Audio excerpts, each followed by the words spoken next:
Beerus, my lord, is there something you wish to say? Here it comes.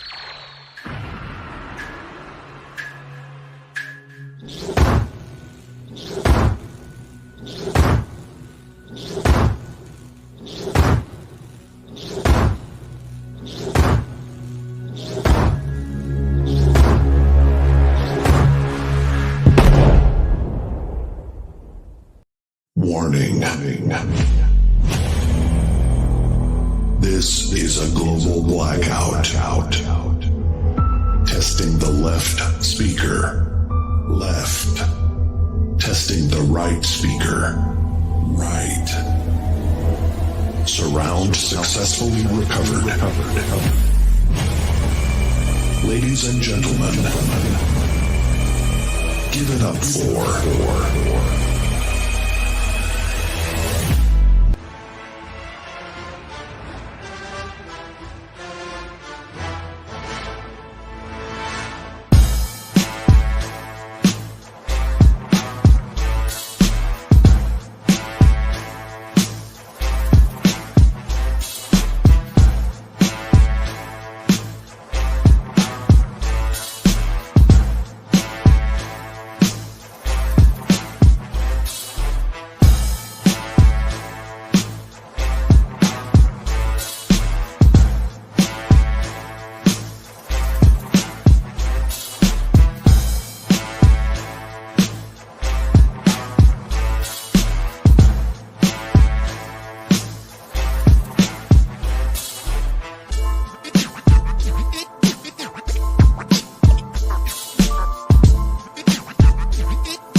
Forget about the way it used to be.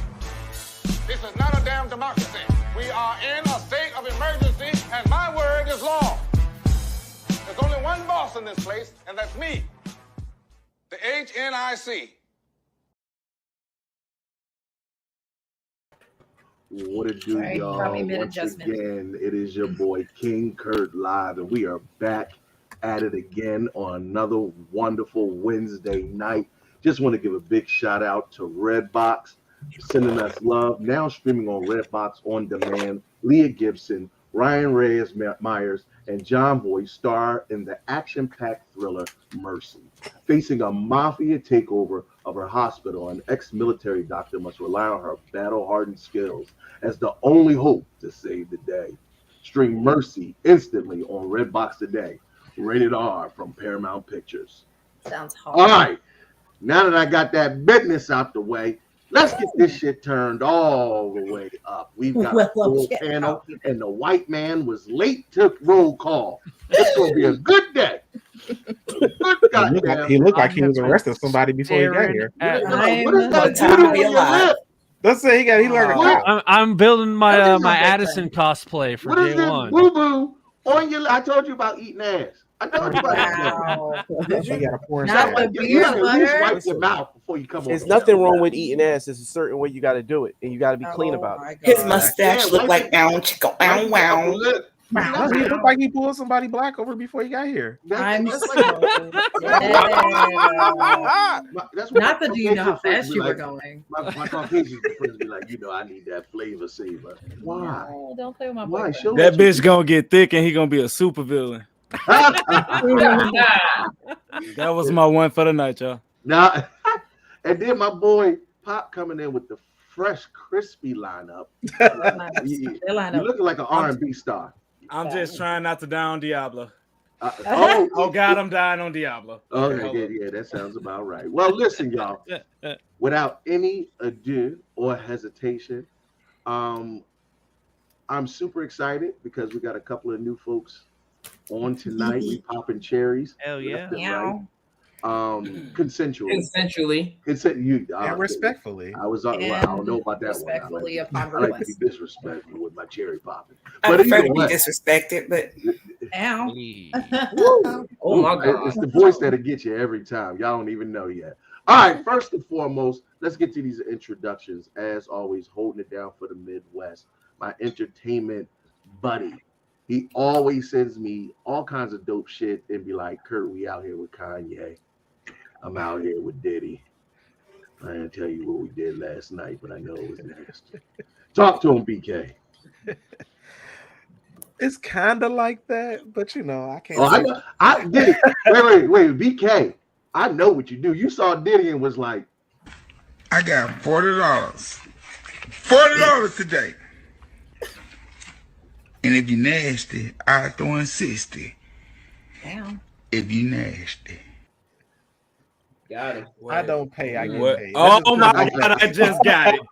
That's I don't it. pay. I get paid. But this is with BKE for life. You're a cosplaying. Let me rephrase that. Published cosplayer, actor, podcaster, TV show person.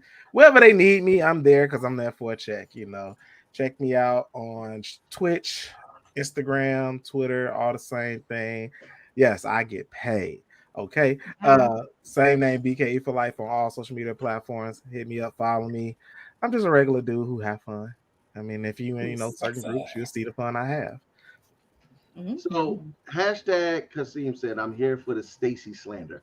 That's the last topic of the show, but interesting that you phrased it like that. We're gonna get that this Gwen Stacy conversation fitting to be really charged.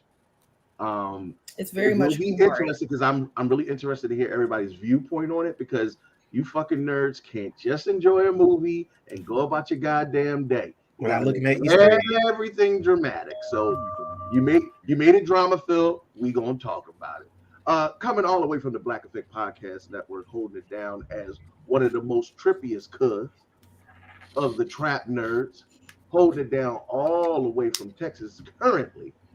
But you know that boy from Nolan. Talk to him, Pop. The almighty Trippy King, Popcorn Pimpin' is back. Devontae, Dre, and Crow had to go on vacation, and they actually let me out the basement. So fuck this. There are no more fucks, y'all. And we super businessy still, because I can't talk about a lot of shit because I'm on paperwork now. But I'm trying to be like BK. I'm trying to be like you, baby. I can't say shit though. I'll tell you, look, I can't talk about gonna get me much shit. Look, Kurt, I said you saw what I sent you this morning. You see some things, I just be like, nope.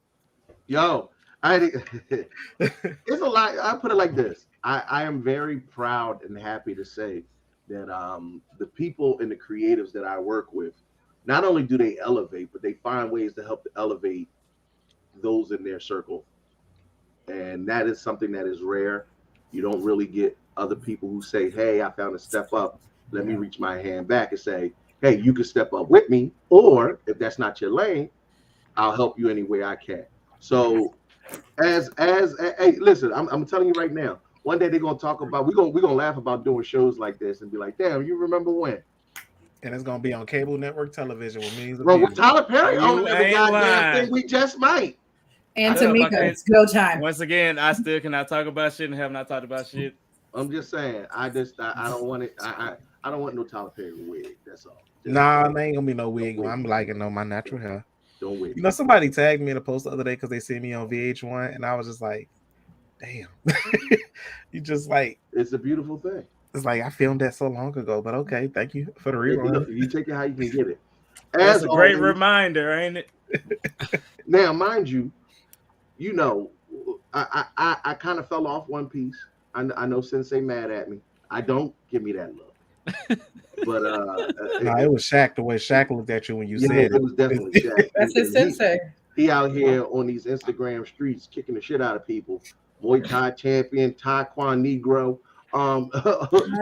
Down is one part of the Spicy Ramen podcast. All things weeb and otaku related. He's our anime. What they call him? Shifu. What they call him? Anime sensei of the streets. There you go. Gang, talk to him. Tell him who you are. You already know what it is. Your boy Sir Shaq Lee, the 1/3 of the Spice Ramen podcast, aka the Southern Drunken Dragon, aka the Southern Soul Reader, aka the Dynamic Digimon Defender, aka Weekend Sake Demon, aka Mr. Steal Your Sake, aka the Southern Bald-Headed Demon, aka Southern Comfort Shaman, aka Old Saint Shaq, aka the Goon of the Gala region. You already know Pokemon shit in this bitch, aka the Southern Alcoholic of the Shower Realm, aka the Alcoholic Agent of Shield, aka the Wakandan Kickboxer, aka Shaq-alicious, aka Black Saitama, aka One Cup Shaq, aka the Sake Sith Lord, aka the Forgotten Son of Aaron Carter Jr. Earth foe, nigga. I feel like you could have just did one more and got to 20. That's my friend, damn it. That's about to say. Oh, aka Mr. Funny Face is your favorite meme of HNIC. Cam said, "Weeb in the streets, senpai in the sheets." You already know, my boy. My boy. How does he know? Jesus Christ. We out here. Gumbuddy, senpai. Sorry. That's all right. That's a whole nother conversation. Somehow, our affirmative action hire keeps getting higher and higher up. Looking more over and more black like people, and they announce it. I'm not quite. See, I got to lower you back down to first. Because you're coming on the show, you're coming on with dirt on your lip. You're starting to feel yourself. He looking more like the ops. You're starting to smell yourself a little bit. It's a great mustache, but no, it's not even just that. You see how his hair is perfectly combed over. He looking like Ron Burgundy in his mustache. His hair is coiffed. He's been doing the swoop for like 2 months now. That's been shit. Yeah, that's the quintessential law enforcement layover. Did you? No, that's that's the official. I cannot have a beard. It's the but I need something. Official cop with a That's the tap the hood of your car, hold tight. Yo, exactly. You know what it is? You know how fast you were going? You look like the Top Gun Goose. You got the goose. Oh my God! Give the wings, Goose. I'm dead. He went from an elephant to a goose. Like that. You never showed your eyes anymore when I that is fucked up. Your lips. I'll have aviators ready next week. Yeah. Oh, you got some fucking aviators? No, bro. I got the need. Stop that. You triggered the fuck out of me. You already got blue lights in the back. I don't know. Don't put no aviators and a on, dog. bro. Don't forget the dog. Next time we go out, we gotta do that. Now we just gotta put aviators on. Yo, every time he talk, I'll pull out my license like. Go ahead, Jay. The white elephant in the room, holding it down every week. Talk to him. Oh, ladies and gentlemen, it is Jay Kirby, the white elephant in the room, aka the affirmative action hire. Very upset with himself because he's been staring at this damn group chat for an hour going, are they going to send this link or not? And he had already sent it before I even logged in. So, oh my goodness. I felt so bad when I see going live, and I was like, what do you mean going live? CPT now stands for Caucasian People Time. Or Caucasian people thinking. Wow. Right before Juneteenth. Y'all are quick. Y'all are super Caucasian people thinking. I like that. I like that. Thank you. I'm pretty This sure got I'm going really to take deep a really lot of abuse fast. this week and next week, and I kind of deserve it. So, Yeah. So go ahead on, finish the but I am the host of the Curbside Podcast and our spinoff show, Dice Hard with a Vengeance. Shout out to our two very close friends that we're doing some very big business with here in the not too distant future. OBP Musical for your official musical commissions, and J1 Studios for all your art and comics. Shout out to both of them. They're doing some projects for us, and I can't be more appreciative to either of them. Yeah, shout out to Jason, always holding it down for nerds in the street of all races, creeds, and colors. J1 Con, our home convention, we got something really special lined up for J1 Con, and we can't get into too many of the logistics just yet, but stay tuned and keep it locked in. As always, we always like to invite new cousins on the show, get different opinions, get them from off other shows on the network and bring them right here to the home show and see if they can get into these these nerdy bed sheets and do the damn thing. First and foremost, coming all the way from my hometown, Philadelphia, the Bull and the Goat podcast, which will be debuting on the HNIC network really soon. Yay. He calls himself The Dream. I call him Basim. Holla at your boy. I don't call myself The Dream. They called me The Dream, and the name stuck. Okay, all right. It's a whole story that goes with that. Oh, shit. I call myself what my mother named me, which was Basim, and it's Basim. And I heard the ladies having their conversation about name mispronunciations and whatnot. I've been called everything from Basim, which I'll accept sometimes, to outright pussy by my Russian. Yeah, listen, my Russian. I don't think my Russian. Wait, you name. Remember? So Kurt and I went to high school together, and you remember Miss Strauss, the math teacher. And so with her pronunciation, if she pronounced my name correctly, it sounded like she was saying pussy. But listen, she was the reason I got kicked out. Okay, all right. I feel like the universe was trying to tell you something. Yeah, right. God is trying. But Basim is gonna be the new assassin on Assassin's Creed Mirage. No, actually, yes, he is. Yes, he is. And it's weird because the name means a smiling person. I'm not sure how he can smile and be an assassin. I appreciate you more than Basim on there. It's giving you don't crazy. Seem like a dick. Basim was a dick in Assassin's Creed, bro. I need to see what's up. Give it time. The show just started. He's not lying. Let's get past the intros before you make these answers. He said, "Don't be hasty." Trust me, I know him since high school. Just 20 minutes in. But either way, we are super excited to have Baz here, and we're going to get into, we keep dirty topics on deck, but also we got some really, really, really poignant conversations that I want to have about a current situation that's happening in the media. Apparently, you niggas just don't understand the concept of protect black women, and we're going to really get into that because y'all like to cherry pick and choose certain shit. But before we get into that, I'm super excited about having, and you see she phonetically spelled it for your boy, so I don't fuck it up. True. And guess what? I'm smart enough that I know how to pronounce her name, but I'm going to let her say it for y'all so y'all don't fuck it up. Coming all the way from the sultriest of the Southern Bells. And look. And let me tell you. Is that Texas? Yeah. Unfortunately.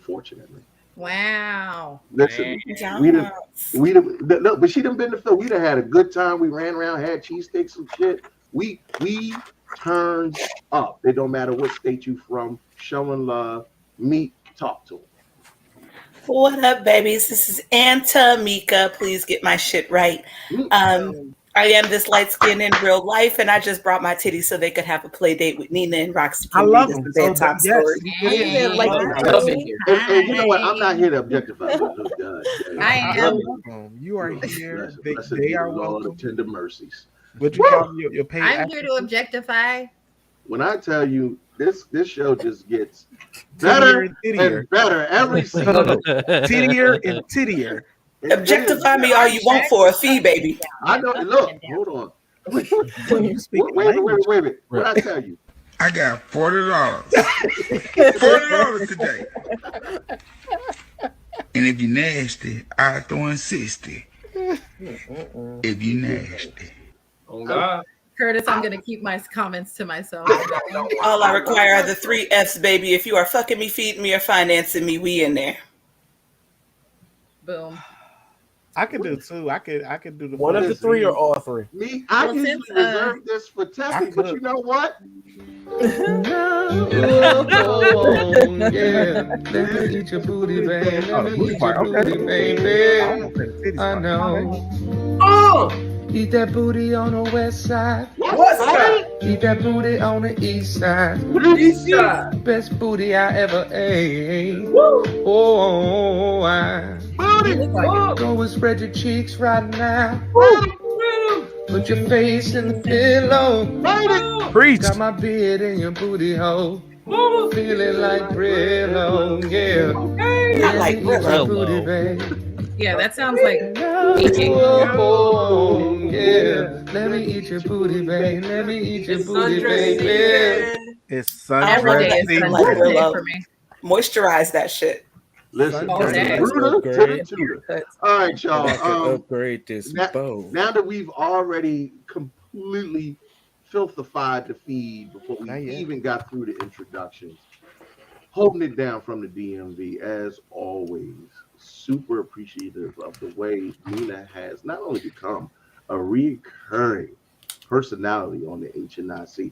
You already know she had already moved her shit in. I opened the refrigerator. She be trying to mark our orange juice and shit. She is essentially a mainstay in all of the thickest and juiciest of ways. Nina, talk to Thank us. you.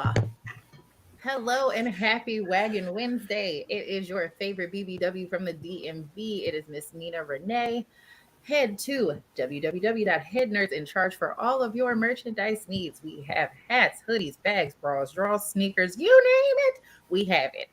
Father's Day is coming up. Get something for your dad or just the man you call daddy. Head to headnerdsincharge.com. Oh God. Grip Even if he a Earth. fancy daddy. Grippers. And last but absolutely not least, the OG triple OG of the ladies. When I say this woman's got the sultriest voice in the game, Hold on, let me get my paper towel. A future Mortal Kombat she character. could read the Claiming it. back of a can of peas and have you standing at attention praying. I ain't got nothing to The say wind on blows just You can right. change your underwear. Foxy Say Roxy, that. I don't wear those. please talk to him. Lord have mercy. All right, guys. This is Foxy Roxy, aka The Voice, here to make you moist, aka your favorite. Yes, yes. Today's word of the day is Pussy Williams. How about that? Can I get one request? Can I get a request? Foxy, can you say fuck? Can you say fuck Lilith? I need this right now. The bitch from I wonder what he's been playing for the past week. Exactly. What he's playing. My, this is new news. What have All you right, been hold on. playing, Everybody, Dre? everybody, Roxy, can you give him a fuck Lilith? Lilith. Oh yeah, I'm we about going to through hell. We judge. killing You everybody can't on do Diablo now. You I can't need Listen, do to it. be ready. he ready to turn up on the game already. It was what she said. It's Foxy, aka And The it's Voice. and here when to you make play it, moist. it's so I said, calm ooh. though. Like I'm not And do. really doing shit. I'm just pressing X a lot. I just want Foxy to read me a bedtime story while I lay on Nina titties. Listen, Ooh. I just want That Foxy to sounds like say a great day with story. snacks. Yeah. and Can I let titties. both y'all? All right, y'all, let's get this thing started. So, this is episode 243. Enter the spider drama. Like I said, we're going to talk Oh, about Lord, that a not little Dr. bit more Umar. in depth a little later in the show. But Jesus. we've got a lot to discuss in these streets. Is everybody ready to get the show started? Yes. Oh, you know what? Before I do that, I'd be remiss if I didn't mention that I fucking won a comedy I was contest. about to Yes, say. you did. I was gonna It's cool. I Congratulations, literally, Kurt. Yes, I wasn't even baby. going to. I wasn't even going to speak on it because it's just the first round of a competition. But this is why I'm speaking on it, not per se for me, but Got to boost the confidence. well, Sassy hollered at me before randomly. She said, "Kurt, give me a call. It's nothing crazy, but I just want to put a bug in your ear." As y'all already know, Sassy's out here living her best life, pursuing her musical career. Super proud of her. Had to really focus on the music, so you just step away from HNIC. Whenever anybody steps away from HNIC, they are still family through and through. Shit don't change. You just take the time you need. You come back and forth like as you please, like a bad ex. So so Sass, essentially, she said, "I need you to focus on doing comedy more," which was really random. Like, and I thought she was being funny because I was like, "But I have a competition tonight." But she just randomly hit me up and was like, "I really think that you have something special.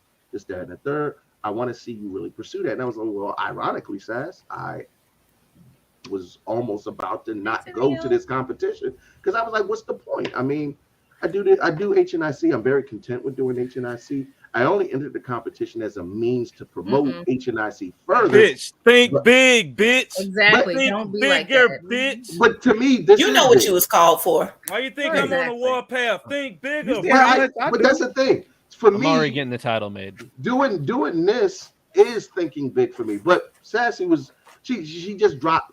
It's always interesting to me because Sassy don't do that often, but when she does do it, I speak up. It's right on and time. I try to listen. And when I say the fam showed out, Bass was there, a whole slew of different people pulled up on it, and it was my first time doing comedy in a comedy room that was predominantly Caucasian, which I'm always nervous because as a Black comedian, I'm Black centric.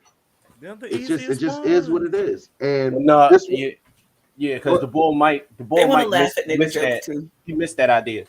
Because had he recognized that, he would have landed. It would have landed a lot better. Yeah, he would have been better in a Black crowd. But see, but my thing was, it's my first time doing comedy in a white centric space, and I had always had it of the mind that there's only but so far you can go as a Black comedian. Is until you have to start to cross over. But I didn't cross over. I really didn't change my material up from anything different than I would normally do. And the thing I didn't know about this competition was it wasn't judges. It's the room that votes for you. Right. So in a room full of about maybe 100 or so people, maybe about 10 people came to see me, but I was ranked number 1 by the end of it because I got the majority of the votes of the room. Thank you. I say all that to say, one game. Fuck that shit. Just do it. That's right. Don't be out here talking about it was just a first round. And if you're scared, do it scared, baby. Yeah. Don't say just about anything. Point, I think that is the biggest piece of information that everybody misses. You will absolutely be scared. You might be so scared you want to run away. You better plant your fucking feet and figure out a way to just put one foot in front of the other. Because if you don't, you never know the opportunities that you miss. Right. From that one show, I've already been contacted about 3 or 4 times about future opportunities, whether I win or lose. So, and I appreciate that. And to be honest with you, Kurt, that's why literally before every show, we're going to take a shot. Take your shot for Kurt. Give you something what I do before I perform every show or go on camera for everything I do. I listen to one song, and unfortunately, a lot of people gonna hate me. It's Eminem, but he is literally lose yourself. He literally says lose yourself in the moment you own it. You better never let it go. You only get one shot. Do not let this chance to blow. This opportunity comes once in a lifetime. I tell myself this every time before I perform. I feel bad. Like literally, that literally is a mantra to me. Literally, like this is your moment. So lose yourself and do what you got to do. So your comedy, like you a funny ass dude. So don't ever doubt yourself ever, because like but see, and that's what I don't want people to think. I don't doubt my ability at all.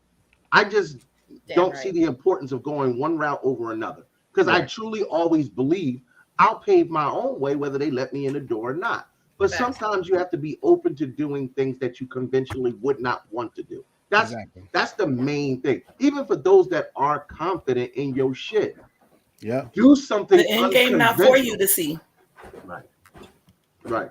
So you're not using words like just anymore. No, just first round. You got this. But I say that to put reality into place, because I never want to overinflate a thing until do I think I'm a win based off the motherfuckers last night? I got a good goddamn chance. But outside of that, boom. All I'm saying is hone in on whatever it is the thing that you want to do. Because I can tell you right now, for the first time in a really, really long time, because it's been a really long time since I've done stand-up comedy in that kind of setting. I did stand-up comedy at HNIC. I'm used to being on stage, but I've always had curated audiences that I made sure that was Black-centric. It's different. It's real fucking different when anybody walks off the street and you got to entertain them motherfuckers. Right. So to everybody on their grind, trust and believe me, just keep putting one foot in front of the other, try new shit, and at the end of the day, we gonna make it one way or motherfucking another. Y'all ready to start the show? Absolutely. Be good and good at it. Not to quote one of your boys, but if the heat stop working, then the heat start working. Sorry. Yeah. That's it.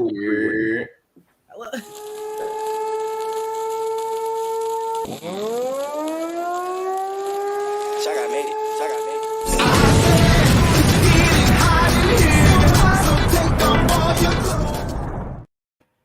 Especially since Roxy started talking. All right, listen, it's already fitting that Pop is playing the game. I didn't know this. Did y'all know that Whoopi Goldberg was a Diablo fan? No. Yeah. She's a gamer. She's a PC nigga. PC niggas weird. She's a PC gamer. Okay, so as they say, well, PC hold on. Let me read. You know they uppity. Bad man. Let me actually read it first before we get. She got the money to be a PC. So nigga. Whoopi Goldberg, right? Whoopi Goldberg really wants Blizzard to release Diablo 4 on the Mac. Like she can't afford a PS5 because she got a Mac. Right. I mean, wait. So Steam is not on Mac, bruh. That's just No, but it can. It can. No, it's Steam on Mac. It is Steam on Mac, but I ain't a PC nigga. You know how you gotta make when niggas make the game. You gotta make the version for PlayStation, Xbox, and then PC. Yeah. Mac is some whole other shit. Yeah, that's why it's a lot of games don't come out on Mac because you dead ass gotta make it work on that OS, and that's just too much shit. It's Whoopi Goldberg. She ain't broke. Go get a PS5. Hell. PS5. That part. Build a PC. Top of the line gamer. Would they make their money? Yes, but I don't need that'll just run weird because Mac do. I mean, then Mac do their own servers and shit. So think about it.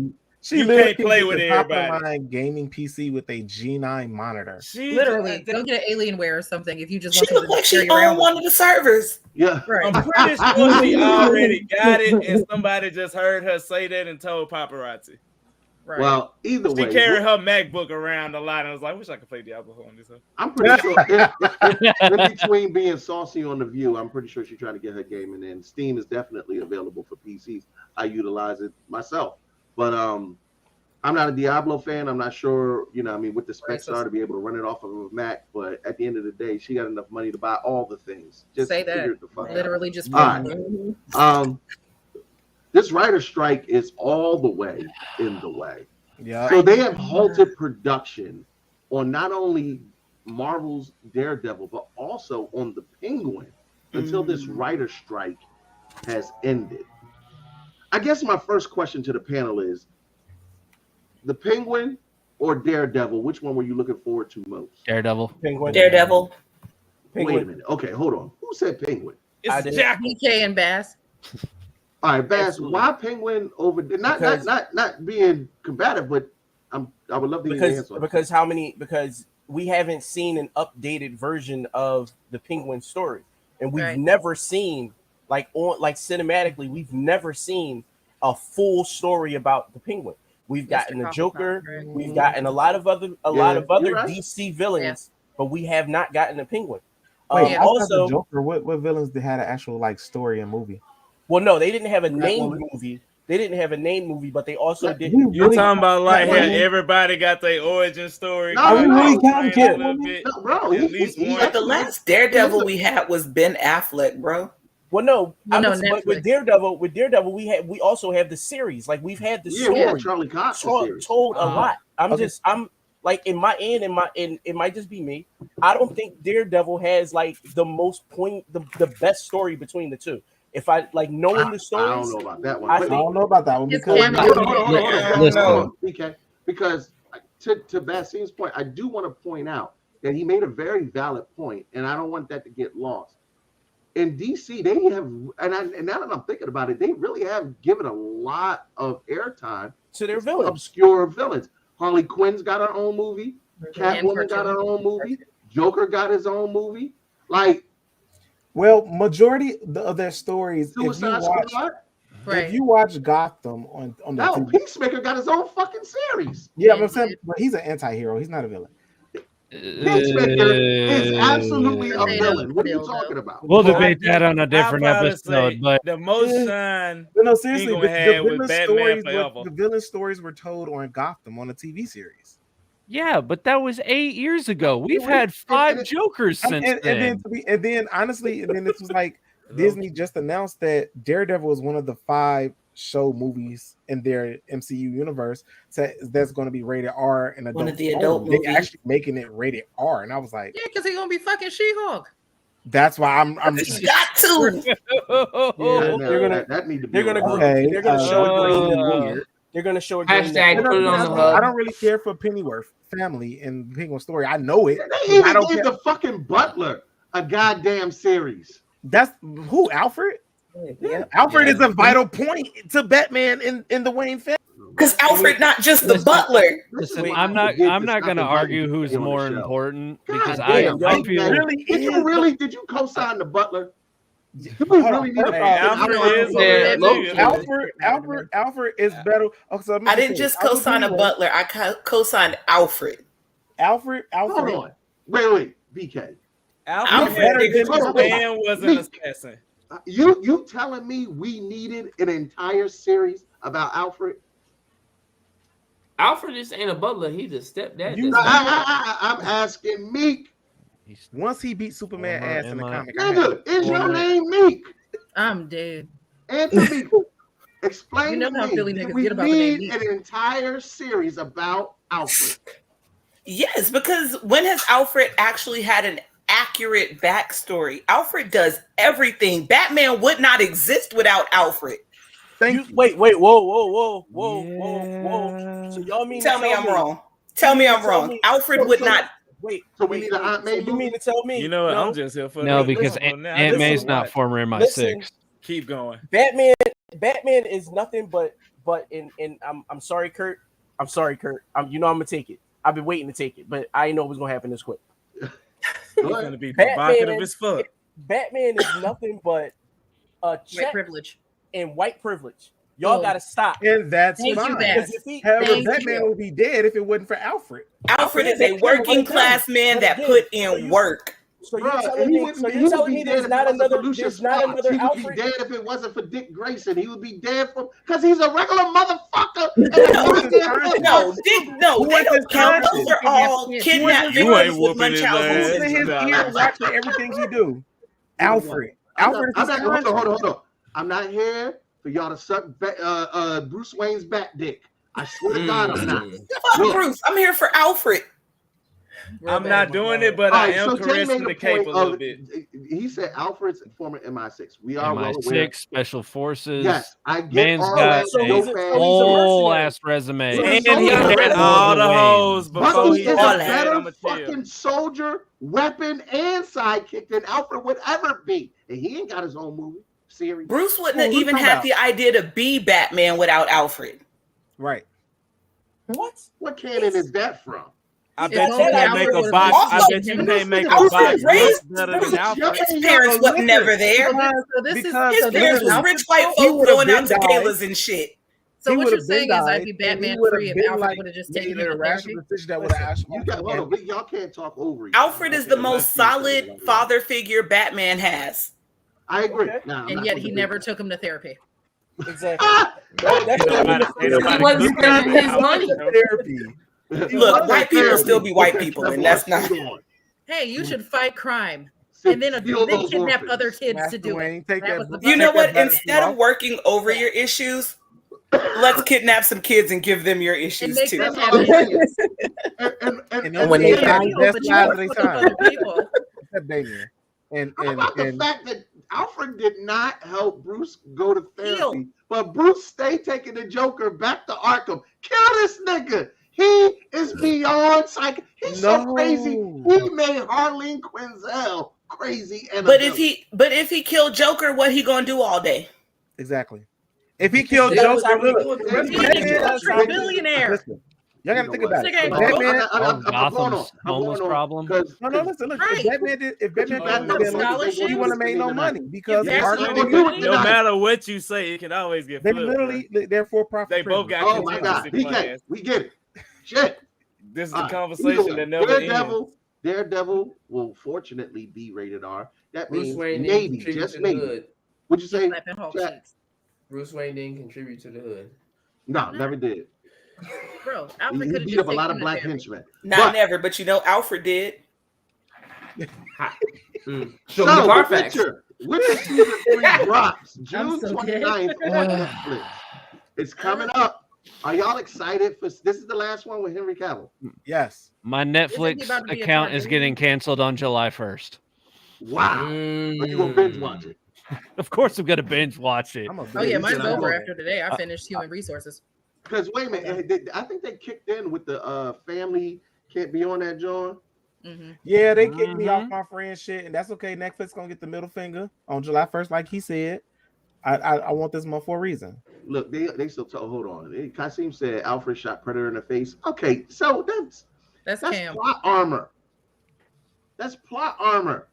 Hey, Kurt. And yes, Danny DeVito did give us a good Penguin story, but I think to Basim's point, we haven't had a one fresh since then. look on Penguin's backstory Also, and a standalone story. Right. And I'm old, and I'm not high, but I do a lot of weed. Penguin in Batman Forever, that was more than just Penguin as the villain, right? Yeah. He split screen time. Even in an hour and a half movie, he split screen time with another villain. Come on, y'all! Like, you're talking about the another villain. The 1989 sequel with Michelle Pfeiffer. Yeah, he split screen time with Michelle Pfeiffer. So and Catwoman and exactly Danny DeVito or Michelle Pfeiffer, who you think will get more screen time? Michelle Pfeiffer. Michelle Pfeiffer. I mean, I would say it's pretty about even because remember, I think Danny did a better acting job. Oh, absolutely. Danny I was more emotionally tied to Danny DeVito in that movie. Michelle Pfeiffer was just supposed to be I was 16. actually more emotionally attached. When nobody when that nigga died, Michelle Pfeiffer had her titties out. Ass away. I cried a little bit. I mean, right? They had different reasons to be on screen. Michelle Pfeiffer was supposed to sell sex. Danny DeVito was she was murdered. Either way, the story is about the Witcher dropping on June 29th. I was about to say we moved topics. I'm sorry. Yeah. You put the caption up. That wasn't on us. Either way, June 29th, Henry Cavill will finish out season 3, and then Thor's brother, whoever that Hemsworth, Liam. I'm gonna get that nigga 2 episodes. I'm not giving him popcorn.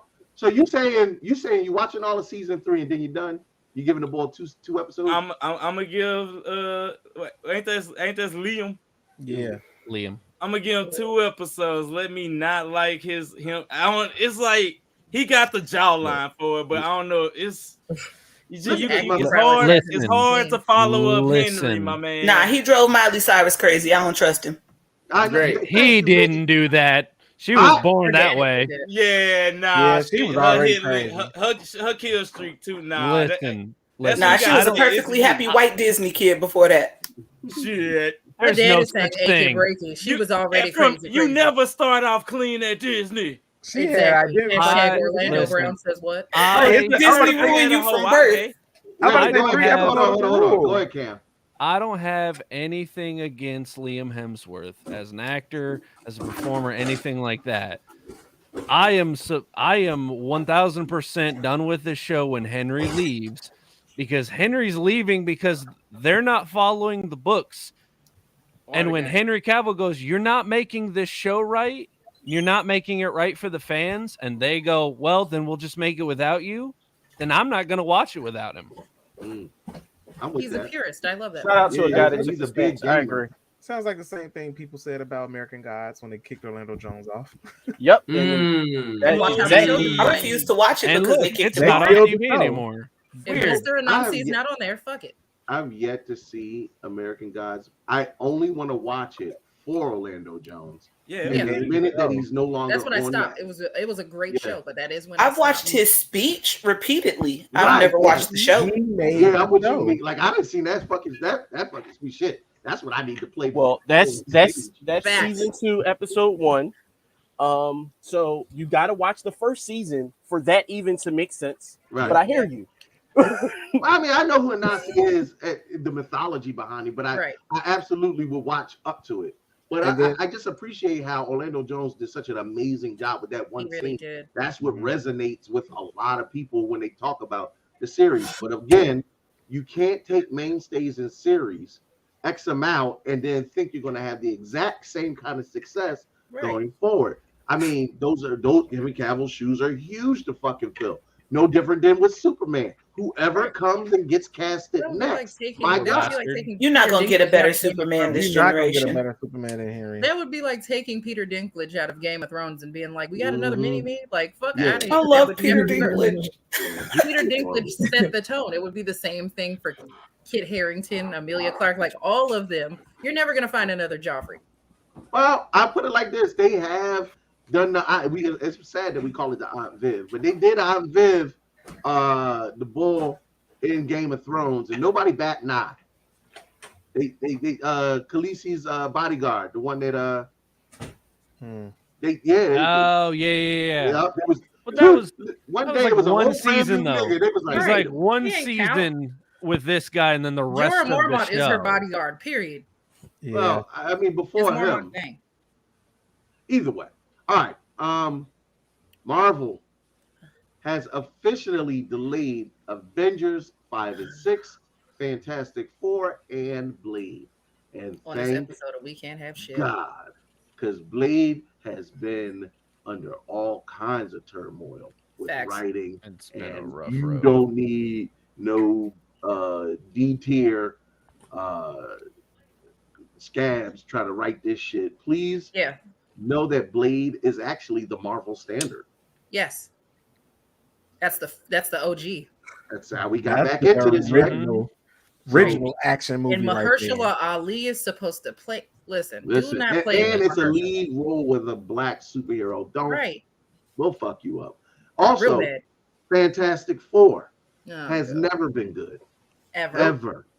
I fully expect Michael B. Marvel. BK, I swear for God, you took a. If you say you like Fantastic Four, was you about to refute whether or not? No, I was actually about to say Adam Driver and Margaret Robbie are no longer selected as Richard Reed and thank God, because Marvel said that they are too expensive and can't afford them.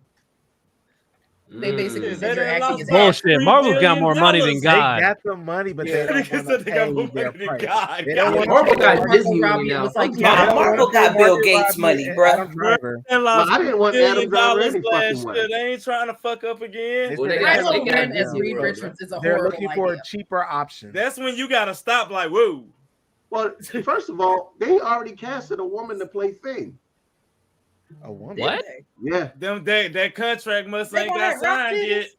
Wait, I thought it was David. Hold on. I'm the guy who plays Sebastian Little Mermaid, who's on Broadway. Oh Lord, they about to have Oh Rob. shit, Kurt. That's what I heard. I had a thought it was a Hawaii black the dude. other day while I was down there. That Joan was lit. What? What? A Hawaii. Hawaii. You know the sandwich. A hoagie. Not a hoagie. A hoagie. God damn it. Not a hoagie. Not a Hawaii. I'm one of you people now, Kurt. Oh dear God. That's how I sound. I'm sorry. Slow down, I'm Kelly. sorry. One hoagie I don't didn't make ever you mean to double sound down. like The leader of the sandwich village, the Hawaii. I'm down. Yeah. Mila Kunis. Yeah, they said Mila Kunis would play the Thing.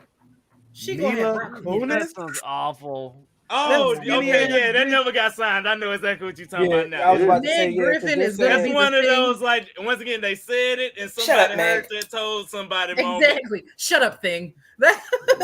Oh shit! And then finally, Avengers 5 and 6 being delayed. Oof, now that Yikes. hurts. Yeah, We because that was could've Secret figured that. Wars, right? And I mean, with Jonathan Majors already still in this Nah. limbo, but somehow Ezra Miller is absolved He because just the did a Flash was whole dope. red carpet, bro. Don't Ezra get me Miller Looking like just Reverse said Flash, he not related that. to the I'm Flash. sorry. Like, They're gonna walking down forgive that bitch like Ezra. a super villain. They're gonna forgive No, Ezra hold if up. they I forgive thought he John. wasn't allowed to do the red carpet. No, He, no, no, no, he no. wasn't For the supposed to movie. be. He Hold wasn't up. supposed to Popped be. up Because at that that bit like fool it's said he Britney, related bitch. to the Flash based on his moral compass. I have the video. He Listen, said, I relate to the Flash. At the Reverse Flash. end of the day, This nigga Abner throwing like a Wow. motherfucker. When At the did end of the Flash day- kidnap an underage girl? Or beat up elderly people. Reverse We Flash. can- Flash did. Reverse Flash did. I'm popping all y'all hands. I think he read the wrong Flash. Right. I need to know which one he read. Send me a copy. This is Man out Flash. here reading This Injustice. is Flash from DC, not Flash Oh, Thompson. God. I mean, Flash Thompson would do some shit like that from I mean, Spider-Man, but I don't know about We're not gonna act like Flash he wasn't Thompson trying will to steal abuse your girl. Mary Jane. Nah, he had. That's what I said. Let's him not like- act like he wasn't trying to abuse Mary Jane. Yeah, he definitely tried to pull her into the closet one time for the one time. I'm just saying, Flash Thompson's a piece of shit. But All no, right. he was on Flash his Thompson red was carpet a with piece of Shane's shit. son. Was a piece of shit. You look like Flash Thompson. I'm goddamn it. here. Okay, the Mandalorian. I don't want to fight your Flash. I wouldn't want to fight me either. The Mandalorian season 4 will reportedly feature the return of Let's go. Yeah, I'm here for that. I'm Finally, here for some that. good news. I am here for that. So finally, it seems like especially with the future release of Star Wars Outlaw, open world Star Wars game, I absolutely want that shit. Yes, we see He's trying your to show off the packs. Your Oh, police sorry. dog.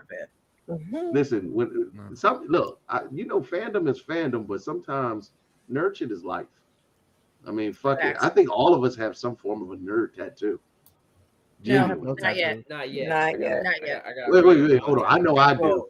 Well, I have you Sailor Moon, Beetlejuice, and Morticia Adams. There it is. That's 3 of us. yeah, I have my Taurus tattoo is actually based off the Superman emblem. All right, so that's 4 of us. My zombie gang tattoo is basically Dragon Ball Z font. All right, I'll take that 5. I got a Phoenix. We already That's got the artist. majority. Once, twice. I'm about to say 5 out of 9 ain't bad. We the majority. He's vendetta all day. Yeah, no, I want one. It's just my tattoo artist. I got a is not sword. here. You know I what, just Shaq, work I'm on not camera. I doing can't this have him yet. All right. And subscribe to the OnlyFans. I'm sorry. Work on Peacemaker season 2 will begin when James Gunn wraps up Oh my Superman God, no Legacy. one cares. What else? Season 1 of Peacemaker was actually funny though. No, It was, but I only got I to loved episode it. 6. I didn't watch anything after episode 6, so Oh no, I don't know what happened at the end. Season 1 of Peacemaker is absolutely fire, and It I looks love good. that. Peacemaker is low key lit.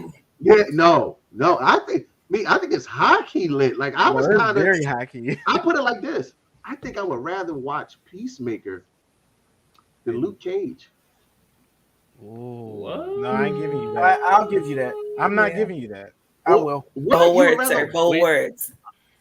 Nah, yeah, I say Which that. season? You know what? We No, getting no, real all of them. provocative around this All of bitch. them. I think I'm gonna Season stand on that. 1 was. I'm gonna stand on that. Because season 1 was. Season 1 of Peacemaker. Season is 2 better of Luke than the Cage wasn't that entire good to me. Bushmaster. No, And I saw season 1 that's of something for Luke me to say Cage. because I love Bushmaster. I was about to say I love Bushmaster, so No, that's I'm season saying as 1 far of as Luke people Cage not was liking good. Bushmaster, I much prefer him over Mariah Stokes. I honestly like that whole little. I didn't like her. Diamondback, I didn't like him. I like Copperhead better. I like Mahershala Ali as the villain better. The fact that they took Definitely. Copperhead out early Yeah. is what ruined season 1 for me because it's Agreed. it's It was literally- still good. No, it No. wasn't. It was 2 different fucking seasons. There was Right. season 1A and then season 1B. And, Right. and it ended the minute Mahershala died because he did Diamondback did not bring any of the same Man, fucking fake ass energy as Candyland Cottonmouth. could have Candyman My could kiss my nigga. whole ass. My nigga said that bit was season part 1 and part 2. Yo, Okay, dead ass. but the real villain was Shades. He was like the ear behind. He was like the voice behind all the villains' ears and playing the game. Shades was the real villain for Luke Cage. I feel like they didn't know if they were gonna Until get a the season end. 2 or not, so they kind of wanted to make sure they did it all in one. They tried to rush it because they didn't know if they was coming back.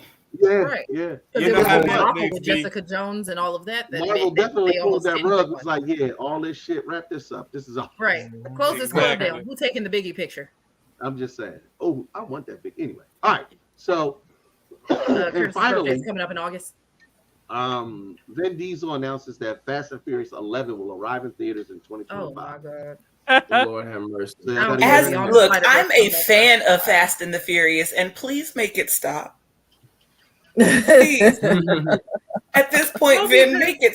At this point, the only person they can bring back is Paul Walker. No, you don't know. They're gonna get a Hold on, Tony hold on. Stark Camaro. Hold on. I have how you keep Fast and the Furious going, but make it interesting. You gotta do a crossover with Transformers. Cars. Fast and the Furious. Transformers already got their crossover coming. Yeah, I know, but G.I. Joe.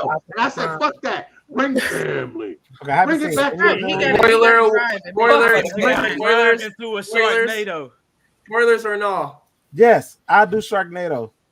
Drive into a Sharknado. Fastnado. And then Cocaine Bear. Right. Ooh, Because Cocaine Bear Kirby said, crossover. Listen. The Fast and the High. Yeah. The Fast and the Delirious. I'm calling it now. Furious. Fast and Furious 11 ends with Dominus family turning into Power Rangers Turbo. I'm with it. Oh, that would be. Power They Rangers have to Turbo. wait. I saw that. Could you imagine Vin Diesel talking about Tyrannosaurus? No, what you don't know is Turbo. Dom gonna become a werewolf, Dom. and then Edward gonna come at the end out of nowhere like, I'm your other brother. Right. No, I'm Bro, telling Vin y'all Diesel's right a now, Turbo Ranger. the one thing Fast that would and the make Furious absolute in the sense, Twilight what they universe. could, what would make absolute sense that they really could do in the Fast and the Furious series, they need to bring Ice Cube in as the other Triple X. Yes. You know what? To be honest with you, I would not be opposed for Triple X Fast I take crossover. it. Yo, But Not then hating it. Dom Then you said- Not gotta hating make it. Vin Diesel blind Listen, so you can do as Riddick, long as Vin Diesel wears that coat, I'm all for it. all right. That coat. long as we did- Find out he's been living a Nah, double that life as a motherfucker, street Tom. racer. Right, exactly. But then he goes blind because he got to be in Riddick too. You got to put it all together if we're gonna do it. You got to drive blind. All the stuff that he's producing, you got to put them all in one. Absolutely. And then after Cocaine Bear, those Percocet possums come in and act really. right. Not And then after that, I need the heroin hyenas. yes, and the heroin And next thing you hyenas, know, they're gonna and turn the into death marijuana race. manatees losing. I love it. Cam agree with me. Season 1 was pretty fucking phenomenal at Peacemaker. All right, so let me see where we at. We at Meth Genocide Manatees. said, "Nope, I'm telling you now. Vin Diesel planned all of this out, and we're going to find out that Paul Walker never died, and it was all a big plan to really sell the last 2 Fast and the Furious movies." I have been saying that since Paul died. It is all a publicity stunt. There's no way you kill that man off in a muscle car. He just come back with He a did die in a muscle car too, didn't he? He died. Yeah. No, No, it's not a muscle because car. you know who also died? Porsche is No, not he a died in muscle a car. Han is back. A Porsche Okay. is not a muscle car. Let's not do that. No, he's Or he it was died a in a Ferrari or something It was a like that. Porsche. It was a Porsche. Yeah, it was a something Porsche sports 911. It was a Yeah, it Porsche. was a 911. Well, good. It was a But either 911. way, like a Fast and the Furious car. I'm just saying, Han was. It's Yep. a I great don't know. deal. All I right, mean, we gotta keep an eye on Vin Diesel. not a 911 Carrera. So, ironically, speaking of the Transformers, they Let's beat go. out Spider-Verse in its opening weekend. Well, Well, Yes. that's because they didn't have black I- people in their movies. Really good. I ain't don't gonna know hold how- you. Transformers I've- is Is it good? Did you see is it? beautiful. Transformers is definitely a good series. Well, unfortunately, I got sick when we were supposed to go to the premiere So of the Transformers, and I didn't get an opportunity to actually go see it. But I've heard really good things about it. Oh Yeah, everybody who's seen it that I've talked to said that I need to go see it. And It's to stay beautiful. for the after credits. It's a great movie. Yes. The soundtrack is amazing. Yeah. Any kid that grew up in the 90s, late 80s, early Beast Wars was my 2000s. shit. Yep. Beast Wars. Beast Wars was the shit. Love it. Bro, listen, when he said maximize for the first time in that movie, I jumped off my seat and said, "That's why he's the GOAT." The GOAT. I think that's came in one like, of give me the your cup. Give me a that's damn one of the cup. best things about being a nerd when you see your fandom, the shit that we grew up with as kids on TV brought to life on It's the the big screen. nostalgia. Like Beast Wars, y'all. I mean, for those that actually watched the Beast Wars series, I was one of the few kids on my block to actually buy the Beast Wars toys. Yeah, I Like, had I had them. the I had Ant, them. the Cheetah, the Rhino. Yeah, I had them. Like dead ass, like to Meek's point, and just like Bass was saying, I love it when they do my fandom right. Yeah. And there's certain key things, there's certain catchphrases you gotta have. There's certain ways where if it's like, I know you gotta It's adapt Optimus and Primal yelling "roll out" for me. So that was Yo. so that's my point. So like Optimus Prime was Optimus Prime in Beast Wars. Yeah, So it's like, okay, well, how would they want to have them both on screen? Don't spoil it for me because I can't wait to see it. But I love the fact that it played out well. Well, you know, within the series, you've seen the other movies, more than one Prime exists. Right. Yeah. Well, I kind of gathered that they would have to do something like that to put them both on screen because I was like, wait a minute. I will say they put it together storyline wise on how they're two different people together. They do that, put that together well, and then like there's synergy throughout the movie. Starts with friction and then like even balances out pretty well. Because the kid had two leaders. But what I love is there's always been the spark could always be passed on to another person and they could become a prime. Well, then there's never any confrontation about both of them being the leaders of their individual groups. There's no point where Optimus is like, I'm the leader of my group and your group. Right. And there's no point where Primal is like, fuck that, listen to me and what I'm saying. Like, they're both leaders in their own right throughout the entire movie.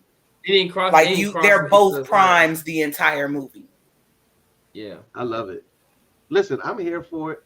I love that we are finally getting to see. Like, do y'all understand what this 2023 has been like? Dungeons and Dragons, Ant-Man, Transformers fucking movie. Spider-Verse, like literally Little Mermaid, a good Mario movie. John Wick 4, great Mario movie. Phenomenal Mario. Speaking of Mario, did y'all see the 7-year-old black boy who performed as Bowser? Of course he did. His post. It's beautiful. Million views. Like we talk about Mario, I was just like, for the culture. We got a blur. Culture. That kid is one of those points now where not only can we see a greater future with this nerd culture for us who actually lived it, learned it, and it's not just a part of our childhood, but I guess it's kind of who we are. Because I don't know about y'all, but Optimus Prime absolutely gave me ideas on how to be a leader. Megatron was my first crush. That's like toxic niggas. If I yell "roll out" right now, all my siblings coming for you. I know that's right. Niggas know what time it is. I love this. Optimus Prime taught you morals. Yeah. And I taught you morals. I felt like G.I. Joe could have did the same thing as a movie, but they made it real campy. But either way, I'm not. Megatron taught you to know your worth. There you go. Yeah. Not just know your worth, but then add interest. Exactly. And if they don't pay it, you step on All I them. need now. You rip their heads off. Real I need bad. a captain plan. Yes. Yeah. Done right. I don't need that Don my Cheadle shit, God. okay? Yes. I outgrew Captain Planet in 3rd grade. Don't do that, me. Don't do that. No, we need a captain. I outgrew Captain No, hear me out. Because Whoopi Goldberg is still Don Cheadle, Captain We Planet. can't save it. No, we're not doing Don Cheadle. You got me fighting an uphill battle here, Cap. That nigga was wild. I need okay. Don't make it a movie. Just give me a 6-part miniseries.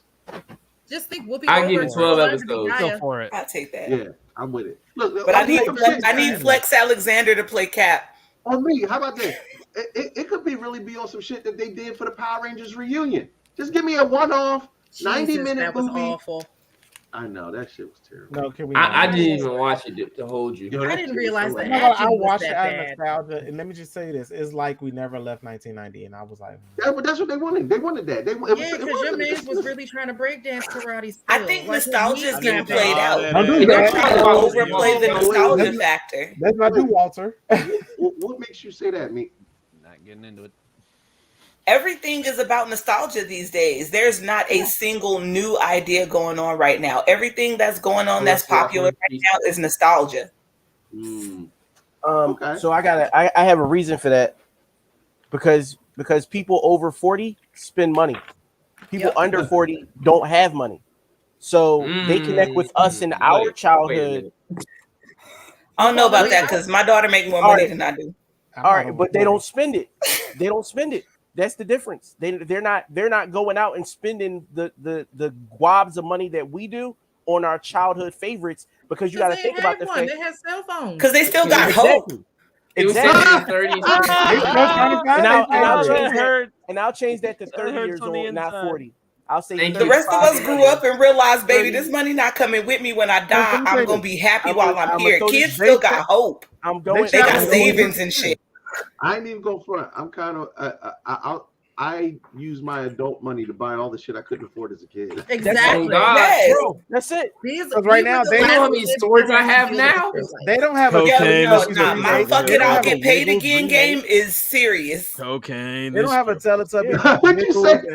And Blue's Clues remake Swords, right now. guns, and alcohol every day. All right, so heavy on alcohol. I'll drink to that.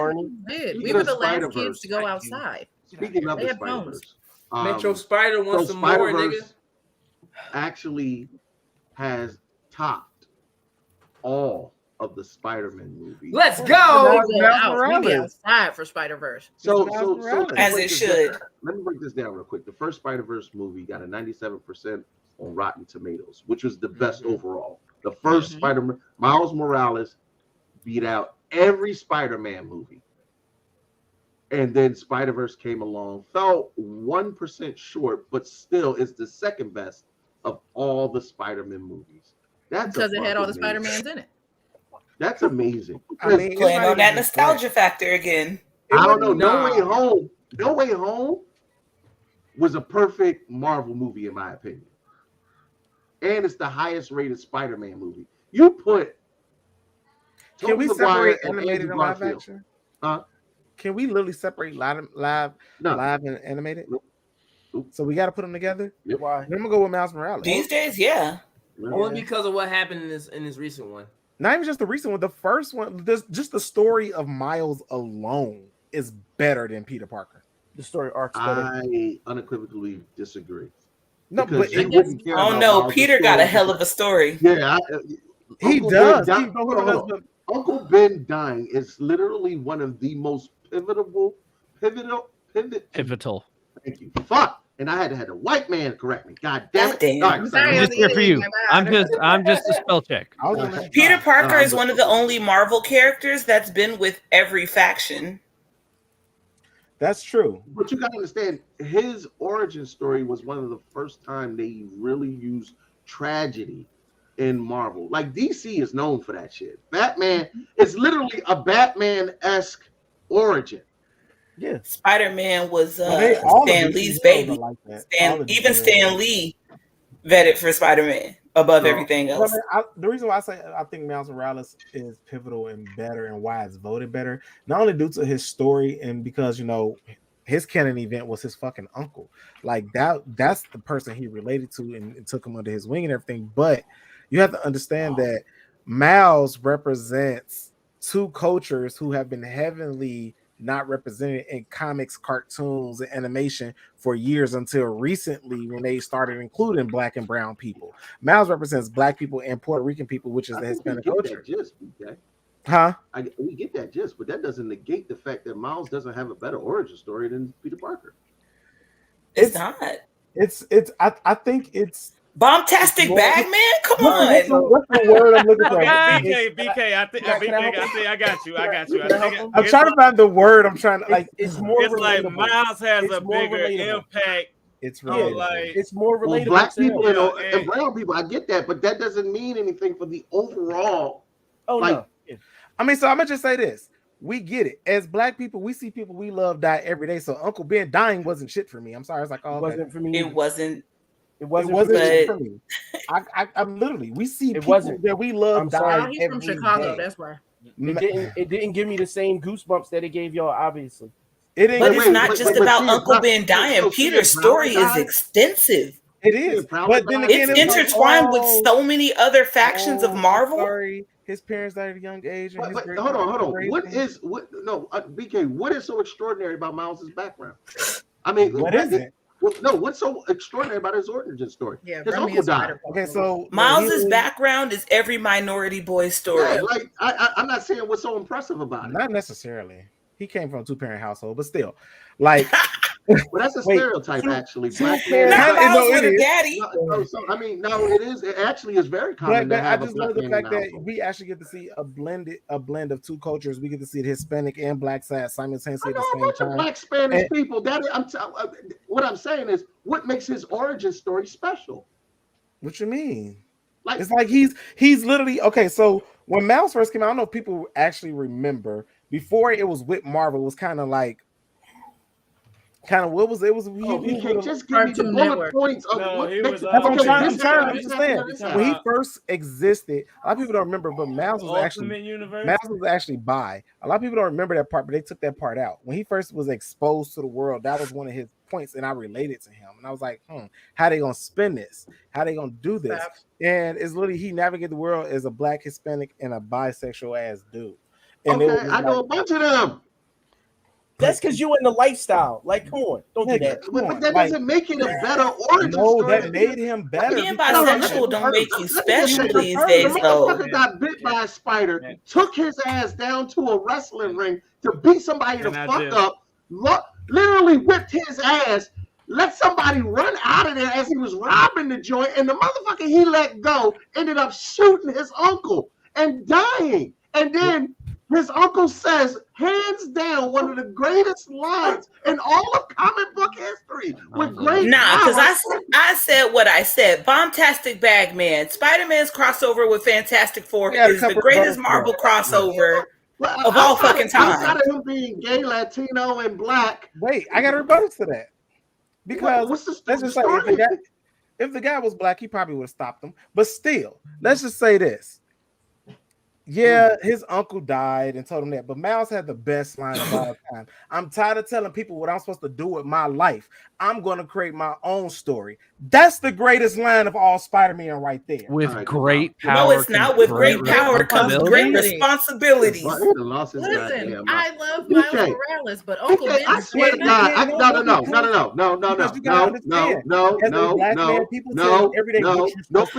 no. As a matter of fact. Hey, but can we oh, fuck you, fuck you, fuck you, fuck you.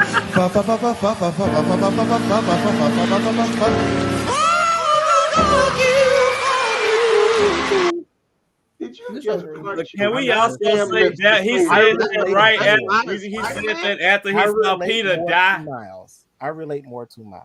But that's fine for you, but it's a pretty big blanket statement to say Miles has a better origin story and a better backstory than Peter Parker. I think that guy. I would have paper bag on his head. Is like Miles 12 years old. He ain't put enough like salt in this game to me yet. I'm sorry, bro. But in his little short time, he's had some milestones. I'm sorry. He done hit, but you ain't Clone Saga. The greatest, and everybody hated Clone Saga. Yes, because I relate to that. I feel that. I understand that. Miles ain't even had the best line in his own fucking okay, because I heart Miles for the culture, right? He's a staple in the minority community, right? He's one of the only mixed breed, like as a Heinz 57 baby, right? He is one of the only mixed breed heroes that exist, but my boy Pete's been through it. Thank you. You can't can't deny Pete's story. Miles has not made a deal with Satan yet. Yo, yeah, facts. Yeah. Miles has not joined forces with Deadpool yet. Miles has not had the Green Goblin come and blow his fucking house up with his aunt in it. This nigga just got his in World 616 like 4 years ago. BK, dead ass. I need you to stop. Had drinking your whatever aunt in the Diddy whole gives hospital, you then came to at the fuck up the party. hospital. Stop That, taking no, drinks from literally, Diddy. I just Stop relate taking to drinks from Miles Diddy. more. It's starting to fuck with your head. Because I love you. I want you to be safe. But you can't be out here making blanket ass statements talking That's about not a blanket statement. That was a very you said that was a blanketed That was such a blanketed statement. It belonged to Bed and Beyond. Baby. Oh my god! It had an UGG tag on Miles it. went The the other fucked up part is Spider-Man you up put there you on put salt Far on what From I'm about to say next. That Miles Morales is now rated the favorite Spider-Man out of all Spider-Mans. Let's go. Nah, because Reed Richards' updates to the Spider-Man suit are non-comparable, bro. So I'm gonna just say this. A lot of people don't read the comics, so they don't get the Fantastic Four Spider-Man. I'm gonna go. Hey, shout out Ben Riley. Let me, Okay. Can I Nah, just Scarlet Spider can I is announce the fucking names? Ben Riley, Insomniac Spider-Man, Spider-Man Noir, Spider-Punk, Miguel O'Hara, MCU Spider-Man Tom Holland, Tobey Maguire Spider-Man, Gwen Stacy, Peter B. Parker, and now officially Miles Morales has been voted from IGN. Is IGN vote as the favorite Spider-Man of all time? It's about. I think they said it's about 9,000 votes. I'll be honest. The only person I have a problem Andrew with, Garfield on mine, son. I think Spider-Punk should be higher, but that's just Girl, I have a fun fact about We Spider-Punk. didn't really see too much of him. What's your fun fact about Spider-Punk? That in the comics, he actually doesn't like being called Spider-Punk because he feels like it's an insult to his title as a Spider-Man of his universe. Because the term punk in British language is an insult, so if people call him Spider-Punk, it's an insult. To him. He's the ultimate hipster. I love him. He's an anarchist. Hashtag All right, free y'all. Hobart Brown. So respect on his name, bro. We'll talk. But it's him like standing against the name Punk that like makes him Punk. Right. But you don't like the titles, bro. Don't get on his name. Respect his name, bro. That's not the point in it. It's a bit offensive. It's a bit offensive, isn't it? Yo, yeah, it is. You don't talk about his name like that, bro. We'll talk, bro. Yeah, BK, you done pissed off the chat. I ain't going front. Nobody likes you right now. He electrocuted the nigga. Peter Parker definitely walked into jail and was like, "Okay, Kingpin, let me show you I've been holding back," and fucked his ass up. He fucked up that Batman, bro. He fucked up that Batman. I'm just saying, Peter Parker allowed Tony Stark. I'm just. This nigga revealed himself to the world, got his entire family killed, and then had to make a deal with the devil to reverse that shit. Miles ain't did it. All right, y'all. Yeah. Man, look, everybody got a chapter of their life they don't read. Give it time. He is Spider-Man. Everybody got some secrets they want to hide. All right, y'all. Listen, that clears up our hot topics. It's already great that we're already in a spider type of vibe because we're going to talk about what the hell is a spider type of vibe? or Ghost Spider a little bit later. But I don't know about a spider vibe. I don't want that. Well, yeah. What sound does spiders You make? don't like being caught in the web, bro. I don't know. I don't know, but I know what sound. I don't got great responsibilities. Nah, that's a dolphin. Damn, never mind. I'm so dead. All right, Roxy, baby. All right, y'all. Listen, we gonna take a quick breather, and then we gonna come back with noob of the fucking. I'm gonna mix your rocks, bro.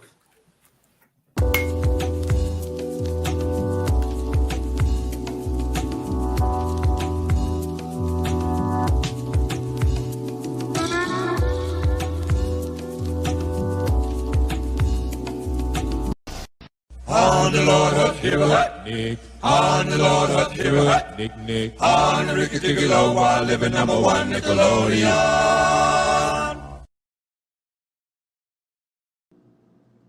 Hey guys, what's up? It's Godfrey, and you guys are watching the Head Nerds in Charge. Watch them on all platforms. You better, or else. There's only one boss in this place, and that's me. The HNIC.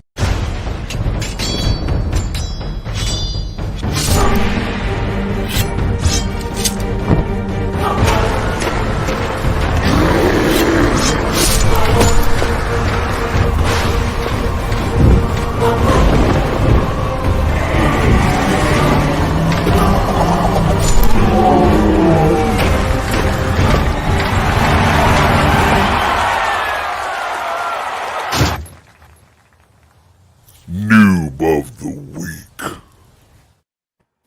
Ooh, boy. Oh shit, we're back. So this is kind of the conversation that I was waiting on because it's very poignant where we are in this time of things because motherfuckers is I love y'all. I really do. But for some reason we have a really hard time understanding this concept of protect Black women. The conversation that we're going to discuss for our noob of the week. My noob of the week choice was a young man named YT Osiris. I believe I'm saying YK Osiris. YK. Fuck him. That's this a really this old the nigga that bet Drake and didn't pay up, right? Mm-hmm. Yeah. All right. So Sukiana says she's hurt and scared to stand up for herself following viral incident with YK Osiris. You might be familiar with this. Suki and I believe it was him went viral previously because of some comments that they made where she was with him in I think Carnival or some kind of set like that where she was basically they were saying nigga. Nah, that was another nigga. that was a whole nother nigga. So that was wow, this nigga is bold. I thought it was that nigga. Nah. That was a whole nother Yeah, bold. you was about to connect two other niggas. They got a video. That was for a video they were doing together. Different nigga. I said that was NLE Chopper. My niece told me that was that nigga because you know I don't know who the fuck these people are. I was about to say, don't fuck that one up. Yeah. Thank you, Popcorn. I appreciate you. So this nigga is triple weird. Now, I'm so glad I picked him. All right, look, without further ado, I'm going to show you the viral moment that she says she's afraid to speak up for. I saw I didn't want to Not see the this. first time. I will turn your ass off. You with the right one, nigga. I will give you all of that shit. Give you well, baby girl. Listen, I need to kiss the tattoo. I need to kiss the tattoo. I know I've seen some nut drip right there before. Oh my god.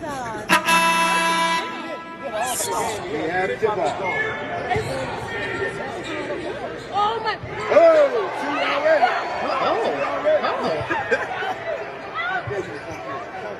You see me gonna look at him like chill out.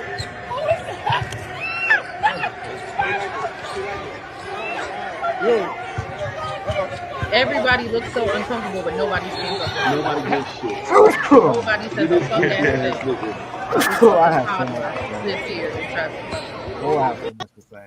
This is why you get your. This is why you get your gun license. All right, so I need 5 seconds just to sound off as to why I chose him real quick.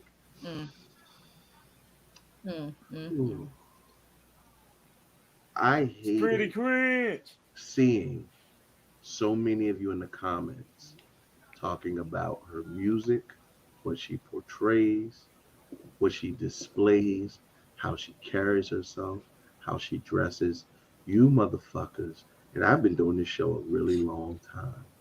I don't give a damn if Suki is booty butthole ass naked in the middle of Broad Street clapping it up for everybody and a child of God. She could be spread eagle, literally waving in the masses, waving them in. The minute that she says no, the minute that she gives it means consent, fucking no. It can be revoked. It don't matter if you know who she is. Let me just finish. What bothers me most about this and why I wanted to highlight this is because not necessarily because of YK Osiris. He's a piece of shit. He's a predator. He absolutely assaulted that woman. But the motherfuckers that stood there and sitting next to her and watched it I have a lot. Sat there and watched them knew, and okay, maybe you didn't know what was going on, but when she's screaming no, it don't matter. She was fucking uncomfortable. They fucking know. Right, I know her. So BK, wait a minute. Where was her security? So my first, the first thing I want to do is, before we open up this forum, this discussion, because obviously everybody has a very strong opinion on things. I want to go to the ladies first because it most affects them.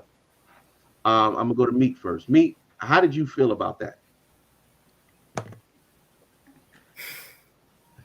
Look, I don't give a fuck if she was, like you said, booty butthole naked on Fifth Avenue. I don't give a fuck. Look how fucking uncomfortable she is. It's the fact that she literally cringed. Right. Yeah. She visually cringed, and not her security, not the nigga sitting next to her. Nobody stepped in and was like, yo, back the fuck up.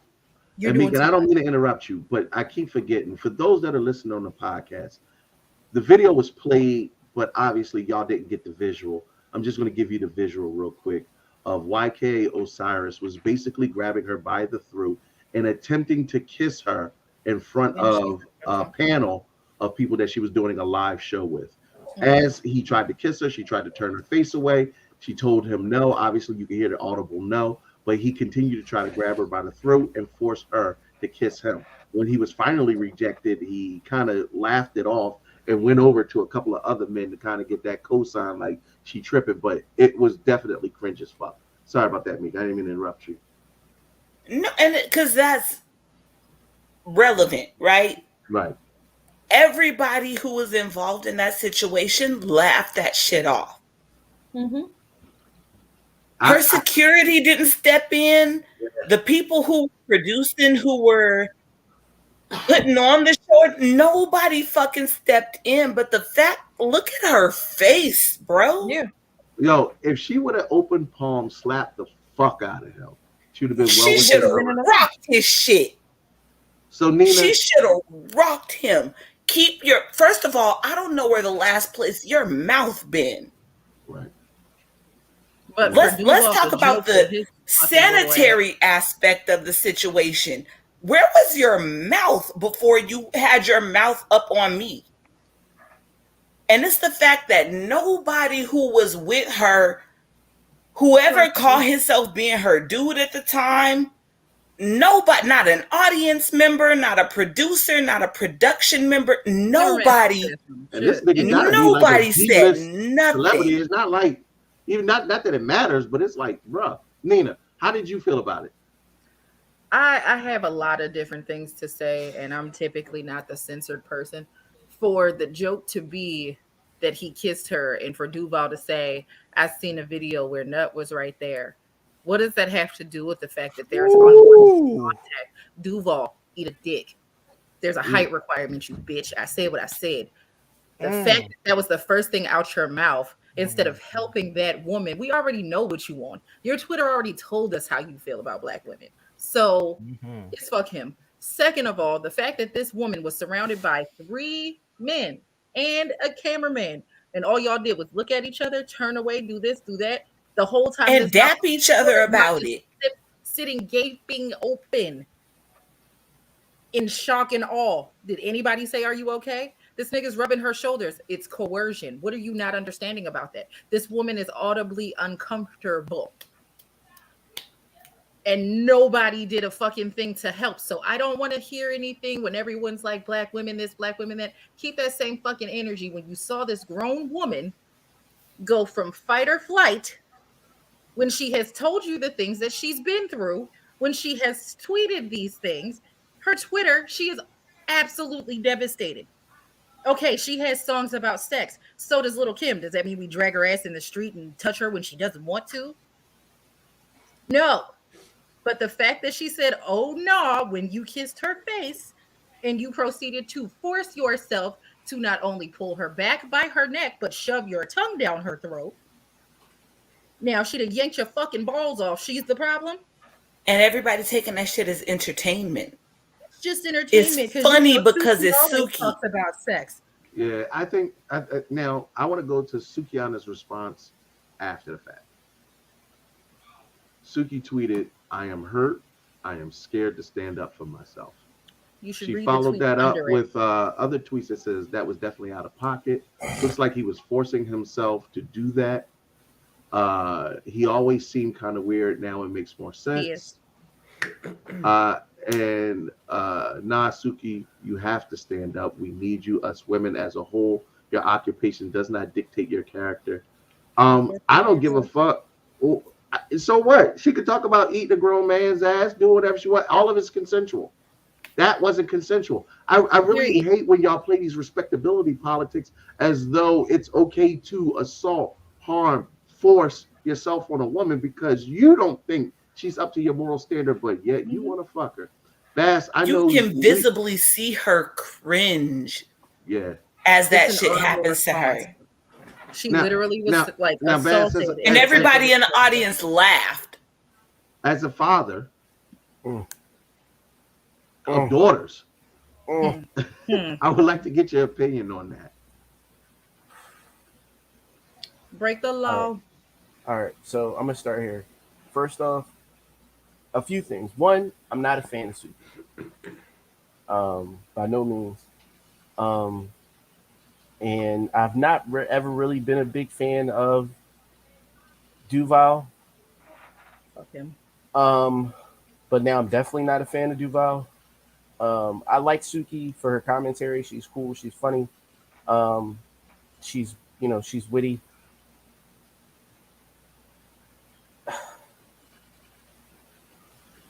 The whole situation from the standpoint of an onlooker, right?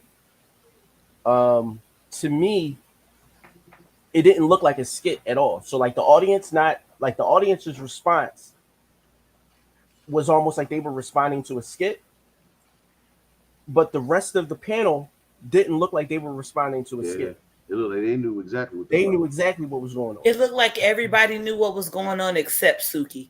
Well, no. Exactly. So if you look at the video, he kisses her on the cheek first. He walks away. Duval says what he says. And then he comes back and grabs her by the face and tries to kiss her. And then he looks at them for validation. And then goes in again. And then goes in again. So my thing is, what were you thinking when you walked away? Because he looked up like, did you get the shot? No, he looked at Duval like, did I do good? So he was doing this as a clout chasing thing. He was doing this to try to go viral. Well, again, you asked me how I would respond if it was one of my daughters. Honestly, and this is recorded and everything, right? And I've never served like hard time, but I've been in jail before and everything like that. Listen, for my babies, I'll sit on death row. So, in my mind, oh, you want to go viral? Cool. Let's let your last moments be filmed. Like, what the fuck are we talking about? For real. Let's let you go viral for getting your shit rocked. No, I'm not. Listen. See, I don't play the games of, oh, I'm just gonna beat you up and I think you might learn the lesson. No, I don't believe in that because for one, the U.S. doesn't believe that. We have detention centers. We don't believe in reconciliation and rehabilitation. We don't believe in those standards. So since as a society, we don't believe in those standards, then I'm cool with an eye for an eye. Bro, you gotta go down. Not you gotta see me in the street. No, you ain't gotta see me in the street. You ain't gotta see me coming. But we can videotape this whole joint. We can videotape the whole thing. And now, you want to go viral, we can go viral that way. Right. That make more sense to me because in my mind, that's what that was. He tried to do it as clout chasing. So now we out here damn near raping women for clout. Like I thought we was past that once we stopped having the fucking Greek picnic and the Freaknik. I thought we was beyond that. I thought we grew up. Apparently the fuck not. BK, how'd you feel about that? I just want to say, first of all, from the beginning, we knew Lil Duval was an ain't shit nigga. True. And I rarely call people nigga, but that's a nigga. Okay. Then like he never in his life, along with other people, respected black women And they did that to gain brownie points in the community, and basic black ass nigga praises them for it. This is not the first time Suki was harassed. I don't know if y'all remember, but Candy from Real House of Atlanta had a little podcast show too. And DJ A1 was on the show, and while she was talking about certain things, he decided to show her a picture of his dick live on the podcast and talk about how he wanted to take her in the back, smell her pussy, put his tongue in her booty hole real quick just to see what it's like and come back. That was on camera. This is the second on camera assault we've seen of her. I don't care how in a week, the second in a week. I don't care. Like that's the part we gotta stick to. Like, yo, she didn't even have the time. She didn't even have the time to heal from the first trauma before the fucking second trauma happened. Like that shit's crazy. But my thing of it is like, ain't nobody charging up Megan like this. Ain't nobody charging up Cardi like this. Megan's 6'2". I wish this short motherfucker would. Because like, I'm being honest. Look, because Texas all day. You gonna know you came for me when you feel me coming. But listen, I don't care how a woman dresses. I don't care how a woman talks. I don't care how she carries herself. I don't care, and we say this at conventions, especially BlurCon. My cosplay is not an invitation. That is not an invitation for you to do what the fuck you want to do. And I don't care if she was butt booty hole naked on Fifth Avenue bouncing on a dick. That's not permission. He said you can't touch her. No, you can't touch her. Stop. You were supposed to stop when she turned her head and said no, but you forced yourself onto her. That is sexual assault. That's not harassment. That's fucking assault at this point. Yeah, and you need just for the legalities of it all. When he grabbed her throat, that was assault. Exactly. When he tried to kiss her, it became sexual assault. When I say predator, I meant that. Go ahead, BK. Because he went in for the kiss multiple times. In the most definitive sense of the word. And let me tell you something, Suki is going to, and the thing is about Suki, and a lot of people don't notice about her, but when she got into it with Scrappy Mama, with Mama D, she said, hey, I talk about my pussy, and I talk about this and what I do in the bedroom, but I do that with my man. I ain't out here in the streets with everybody. I'm with my man. Because that's my business. Because that's my business. What I choose to share with the public, with society, is my. And the fact that she put that out there, that she has a fucking man, and you disrespected her man by doing this to her, and then you disrespected her on live television, and then the ain't shit ass niggas that sitting on the panel ain't say shit after she said no, like that. It bothered me to the core as someone who has suffered from sexual assault before. It bothers me. It's a trigger. People are literally in the knowing and not as fuck. Shit. It is a trigger as fuck because you sitting there laughing while I'm uncomfortable. Hold on, BK, just to kind of wind down because he just issued his apology. So so whatever. So but here fuck your apology. So I want to kind of double back. I want to double back to something. A lot of people said, well, she got to speak up. You do not know how people process trauma. And I thought it was very poignant what she tweeted. I am hurt and I am scared to stand up for myself. That's a level of honesty. Do you know how many people have lost their careers for standing up? Hold on, let me finish it. Let me just finish this point. You have to be very cognizant of victim blaming. No matter what you think of that woman, no matter what you think of that woman, you cannot divert to, oh, well, she shouldn't have wore that. When you say she should have spoke up, it's the equivalent of saying, well, she shouldn't have wore that skirt. She wouldn't have got raped. You're victim blaming. You're victim blaming. My wife said, people have lost, fuck their careers. People have lost their lives for speaking up. Mm-hmm. Do you know how terrifying that is when you as someone who never spoke up, it is like when you're assaulted, it literally is a scary thing to speak up against, especially when it's like you don't know what you're gonna receive or what's gonna happen after you speak up. It's literally a scary thing. So it's like, it's like I should. It's a 50-50 shit. I could be dead after I speak up. You're scared. You'll be ostracized. Give one say, Tef, if you'd showed up to the show, you made all the comments you fucking wanted. Don't do Tef. Yes, I think I am. Free Tef. Free my wife. Tef, I'll tell you right now. Free my baby. I will put your comments up if I'm here for you and support, Tef. Wow. $40 today. Wow. And if you nasty, I throw in 60. If you nasty.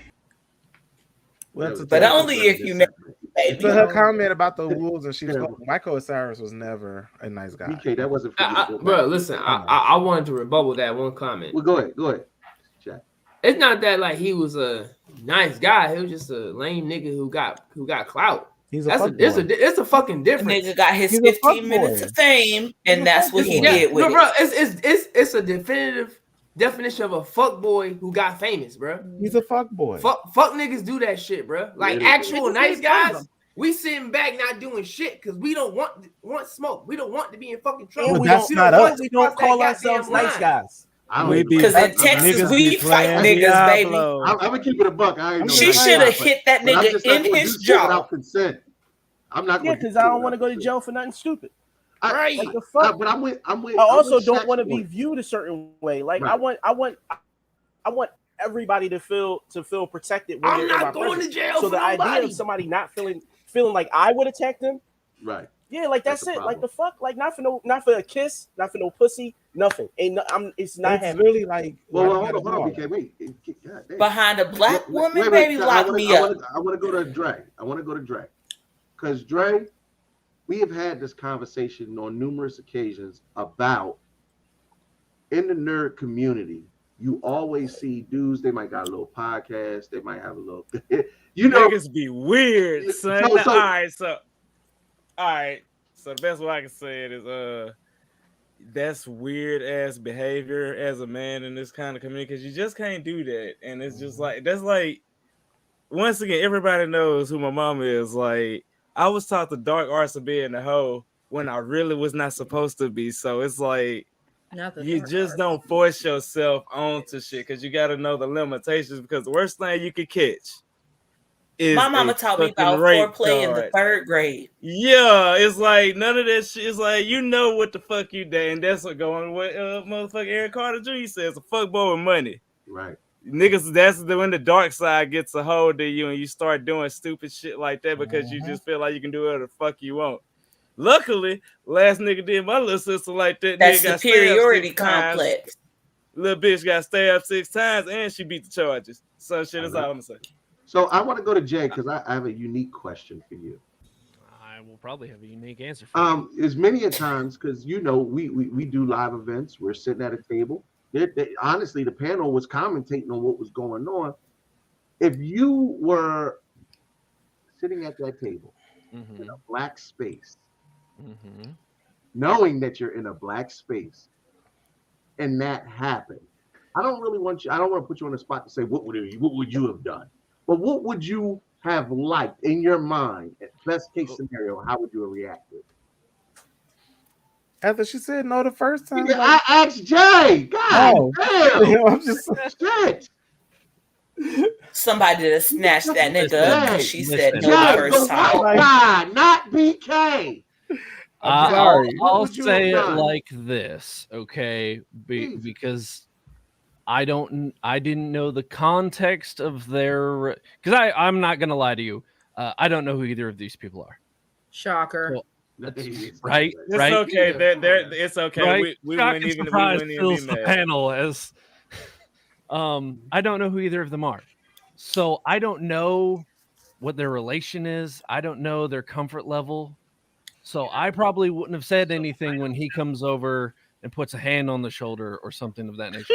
The second I hear no or stop, right. Listen, I'm 6'2", 265. That mustache activate. I will stand up. Mustache Like, activate.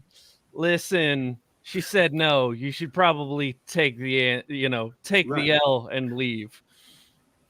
I think that's that right there. It's not, and I think Bass. Go ahead, Shaq. My only comment would be with that, like, he is a great example of like niggas who get clout and fame don't know how to take L's because they've been rejected for so long in their previous years.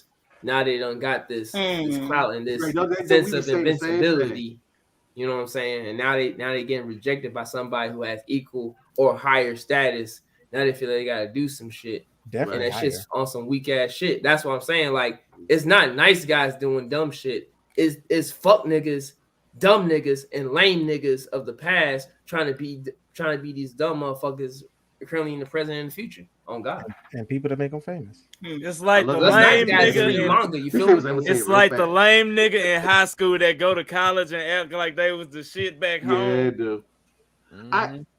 He the suburban nigga trying to play hood. I get it. I was just about to say but it's it. that same concept because ain't nobody checking you because don't nobody know no different. Nobody know no better. Like Jay Morant. Because all the rest of the niggas that's in your same level are suburban niggas trying to be Are hood. acting the same way you acting. I'm gonna go to you, but I think Bass and Jay said something that was very poignant, and of course, I like to extract key points so that we can do better as Black men. Because really, you can't call on these women to do anything in this regard. They have done absolutely just existing is enough.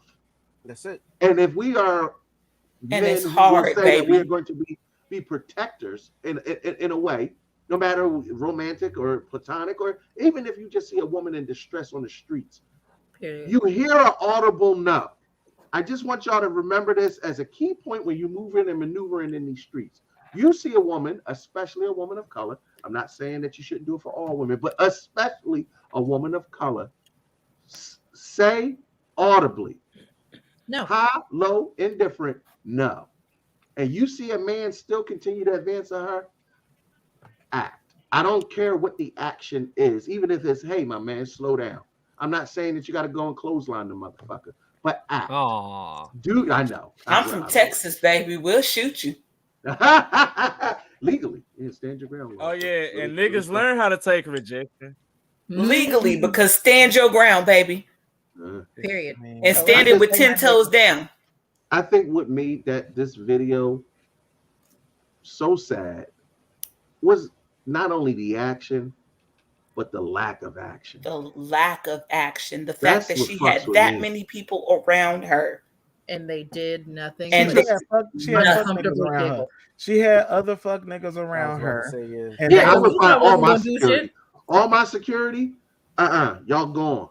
Like, there was a red flag you saw fucking. But that's the same thing why niggas be like, oh, Black women are uptight. Black women have these walls built up and stuff. Look. We just saw an example of Black niggas. Because, baby, if I don't fight for myself, who gonna fight for me? Exactly. Well, guess what? Recently in Philadelphia, I think it was last year or the year before, a woman was raped on the subway. Yep. In front of everybody. In public. And not only did nobody do anything, they filmed it. Recorded it. They recorded it. Okay, that's weird. That is weird. They going to hell. I just have to say, in scenarios like this, that's why I asked Jay the question how I asked it, because we all like to think in hindsight how we would act or react in that situation. I've actually inserted myself in situations that normally I like these conversations because it holds me accountable when the shit really happens in real life. It is not enough to walk away from a situation and say, I'm gonna mind my business. Now, I'm not saying that, once again, I'm not telling you to go to jail unless it's somebody that you care about, but you have to act, whether that be calling the police, speaking out, saying something, or intervening. But let me tell you this, inaction is as bad, if not worse, than the person who did the offense. No, because I've been in a position where nobody in has Louisiana, done that anything would have before. been We all going to jail today, baby. Hold on, before y'all interrupt her, she was just saying something. Would you say you've actually been in that situation? I have been in a situation of public sexual humiliation. Now, at this point in my 33 years, we all going to jail today, baby. I know that's right. Would you say, Dre, now?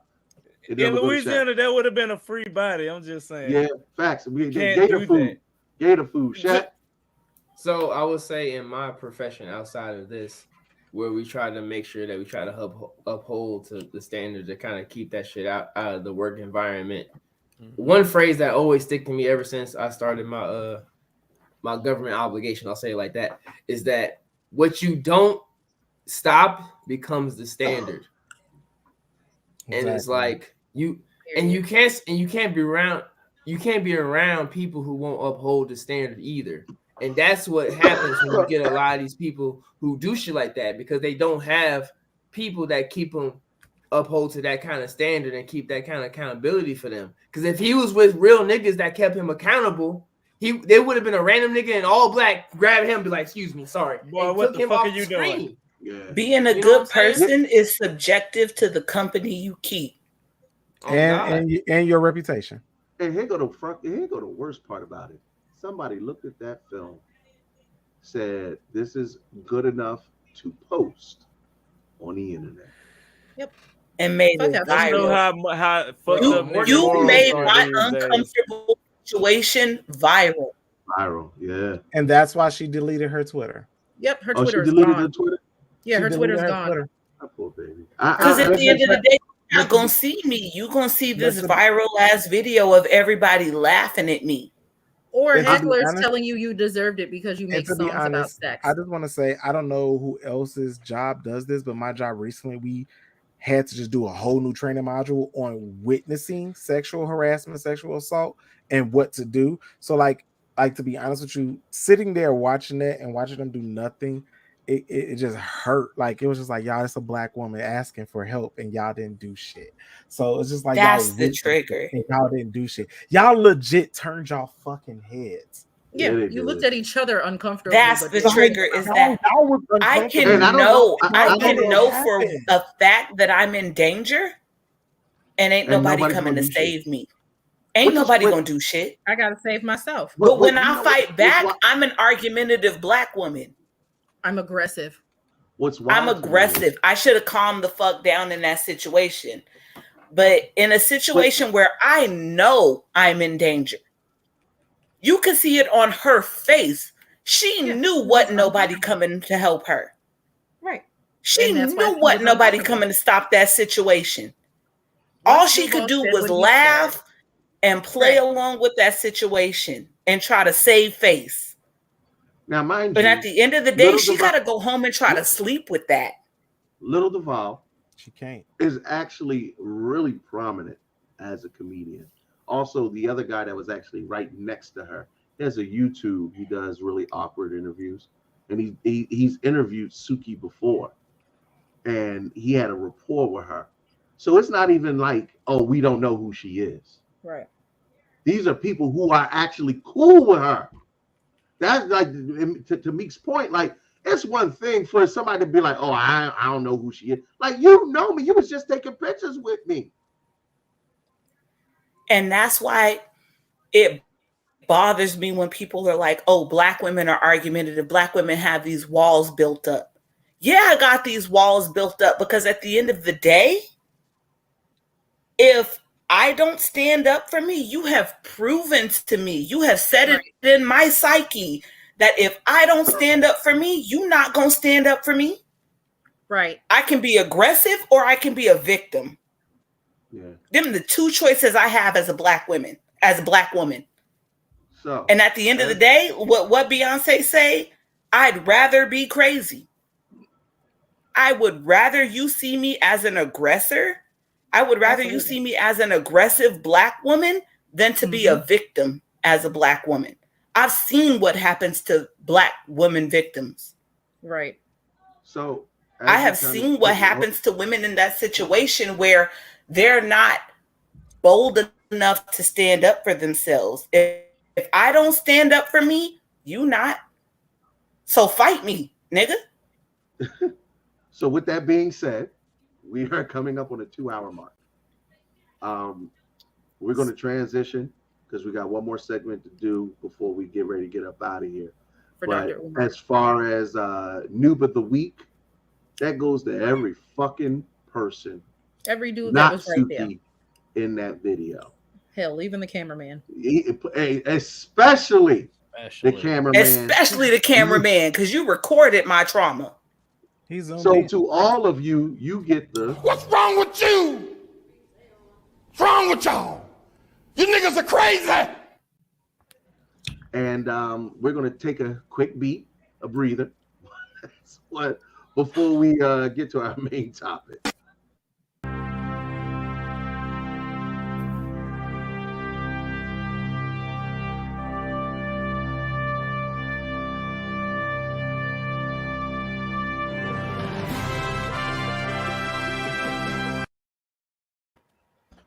I just want to give a shout out to Big Groot on Twitch, who has I love the show. blessed us with a sub and is our number one gifter this week. Yo, Let's much go. love to you, Big Groot.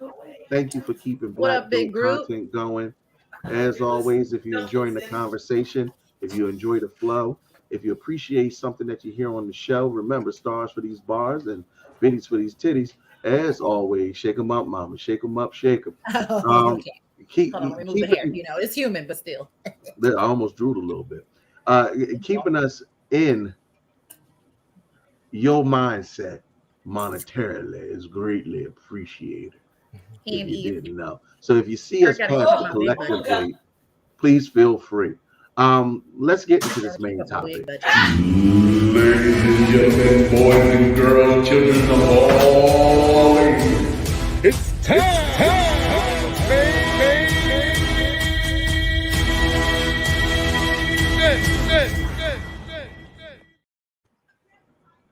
Woo-wee, child.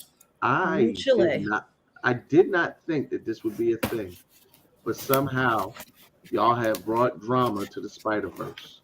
Dr. Umar started it. He did. He did it about interracial relationships. This shit's a bit different.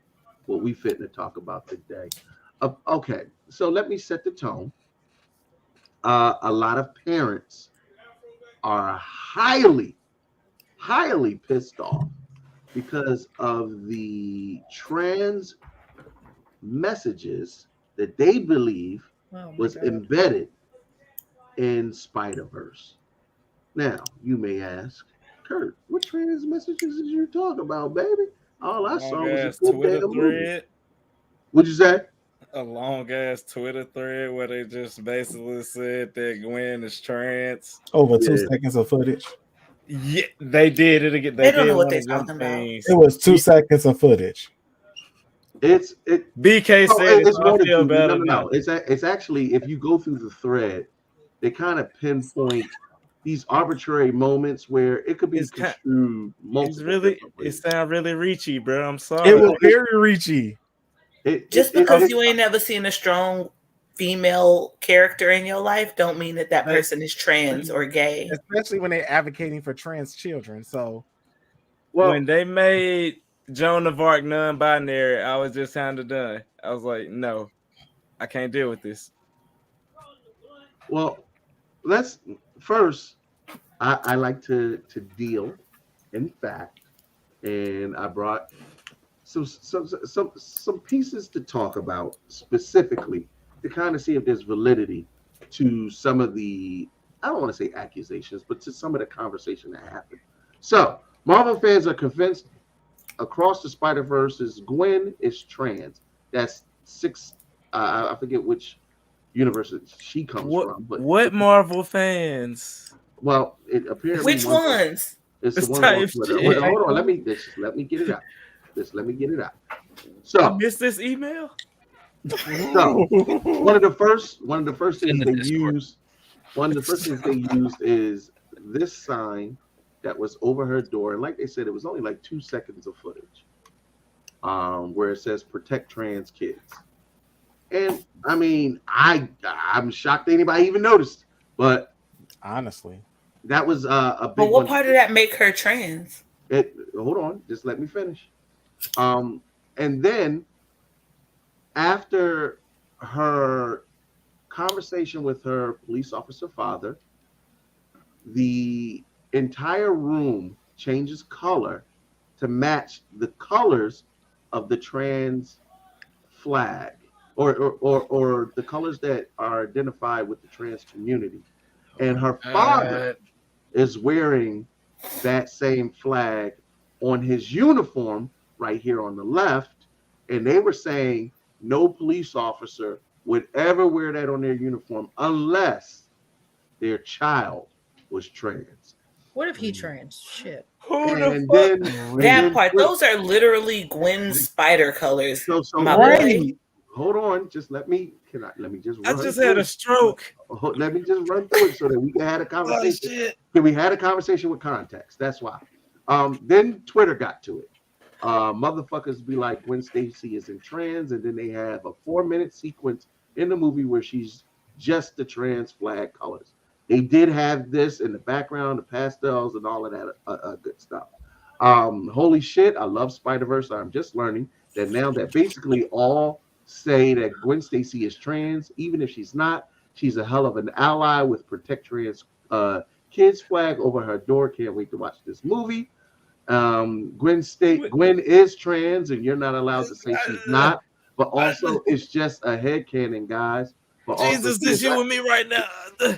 But Oh my God, it's almost like those colors were relevant to the movie. But also, she is absolutely trans, and if you disagree, just don't say so. But you don't have to believe it. It's just a headcanon. But What she the fuck is y'all trans. been the last 20 years? Hold on, let me just finish.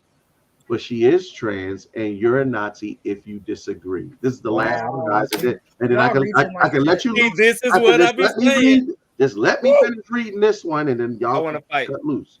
The fact that Gwen has a trans pride pin in her jacket, a trans pride flag on her wall, her dad has a trans pride flag on his uniform, and that during the pivotal scene where her dad accepts her as Spider-Woman, the color pastel uses white, pastel blue, and pink, and people will still say we are reading too much into it, and it has convinced me that comic nerds are too dumb for show don't tell to apply to them. All right. What's her name? Okay. Bitch, your mother dumb. No, for real. Right, that part. Your mama birthed a dummy. Those are her colors, her universe. Her legit. It's almost like those colors were relevant to her storyline. Those are her colors. Can I just say, like, this is the type of shit that like make it so bad these days when like, yeah, it's you can't expect people to be nice when you literally call them Nazis because you literally reached this hard and they say you're wrong. Get what I'm saying? And this is reaching. This is middle of the back scratch reaching. You've literally became. You call everybody racist, and you've literally became slightly racist. That type shit. There's no slightly. You literally became racist. You became racist. You became racist. That is why we are where we at right now. Shit like Either that. you will die a hero or you'll live long enough to see those colors are not only relevant to her storyline, but so what if she's an ally? So what if she's protecting trans kids? I protect trans kids and I ain't got one. So because they kids. So because those are kids. Shaq, because I know you haven't gotten the chance to talk. Go ahead, Shaq. So I know for a dumb nigga, I'm gonna just classify myself as a dumb nigga from the description presented. I knew for a long period of time of reading Spider-Man comic and lore that particular color scheme is Spider-Gwen's color scheme when it comes to her description. So I know with a couple of scenes that had that color scheme, it portrayed to me that it's her accepting herself as Spider-Gwen and Gwen simultaneously. Now, granted, if other people saw it a different way, cool. I only got one good eye. The rest of y'all niggas got two. It's relevant to her storyline. Y'all want this to be a political statement. Y'all want this to be an outcry of the social like relevance of modern day. But those colors are relevant to Gwen's storyline. And it has nothing to do with her being a trans person or being a trans ally. But at the end of the day, what's wrong with her being a trans ally? Because she's a strong what's the point? Woman, and they're not used to seeing strong women in leadership roles, and she is literally a leader in these Spider-Verse. She's too strong to be just female.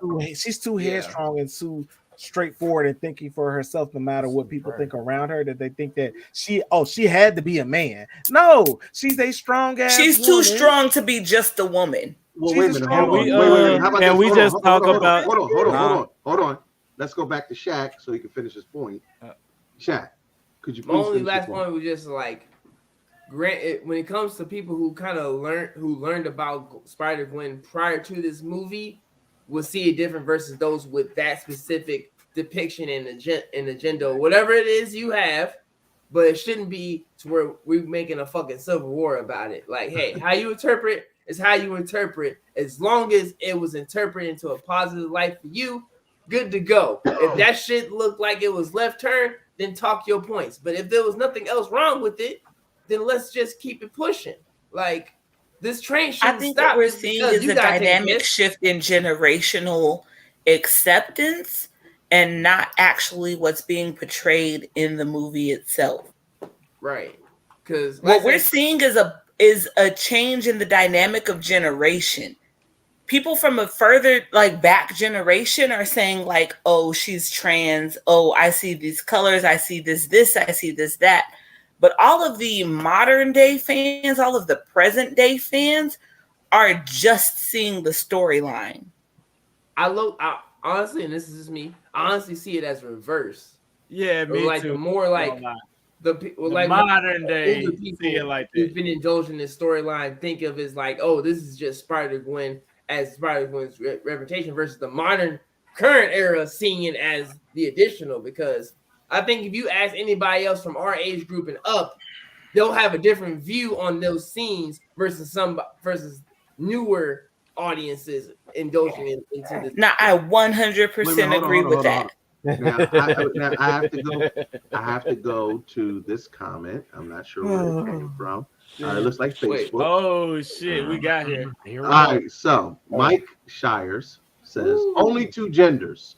Stop brainwashing kids thinking they get to pick a gender like it's a buffet. What the fuck? Hey, first of all, can we just talk about how white she was with her shoes in the bed? Now, mind offense, you, Jay. Look here, Mike. I identify as Kryptonian, so wait, god damn it. Just I understand, y'all. It's a very charged conversation. I identify as a female Puerto Rican dolphin. For the conversation and continuity, let's just make sure to be mindful of when somebody's speaking so we don't interrupt them so they can get their whole point out. Even if we think what we got to say is amazing. Hold that shit. So, Mike, you said that there was only two genders. Actually, scientifically, it's been proven that there are more than two genders. As a matter of fact, science says it could be 6 and if not more. So, scientifically, you have made an inaccurate statement. Stop brainwashing kids thinking they get to pick a gender like it's a buffet. Nigga, you brainwash your kids, tell them that they I do what I want. I'm sorry. Like, hey, that was a nice. No, and wait, because not even thinking on the fantastical side of this, right? The fantasy side of this. As a person who has gone to school to study psychology, there are males and females in this era that identify as male and or female based on the size of their hypothalamus. There are men who are born with a smaller hypothalamus that identify as female. There are women who are born with a larger hypothalamus that identify as male. So you can't tell me, there's only two genders. Science disproves what you've just said. Science. I just work here as a student of science, but science disproves what you just said. So, is there any other opinions? Jay, how do you feel about Spider-Gwen and Listen. Fucking Mr. Fantastic can't even reach that far. Fucking Elastigirl can't reach that far. Plastic Man can't reach that far. They are stretching. Now, do I think it's cool that, Spider-Gwen has the protect trans kids flags? Oh, that's dope as fuck. Good. Representation out here is important, but we don't have to theorize just because someone is an ally and it's in the background of a clip for 30 seconds that you're going to change and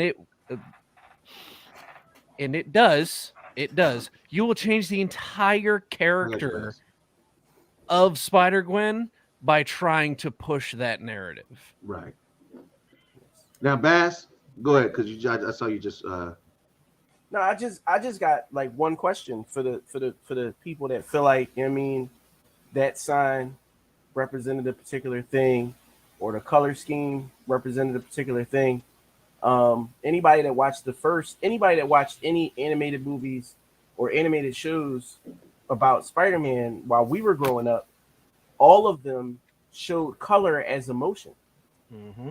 So if that was her in that moment, in that exchange with her dad, those colors represented her feelings. I think Tef said it, and I'm like, yo, I got that, and I haven't even seen the movie because I've seen animated shit my whole life. like animated shit. Like, how else can you convey emotion without visually, without there being some type of color change? Because color pulls emotion from us. That's why we use them. So cool, great. Beyond that point, fuck it, right? Anybody that they may not have studied cinematography, whatever, they don't know no better. Cool. If she would have had a sign up there that said Black Lives Matter, that white girl with her white cop ass dad had a Black Lives Matter sign above her door, are we going to say that she hates being white? Are we going to say that idea? Are we going to say, well, she must hate white people because she has a Black Lives Matter sign above her door?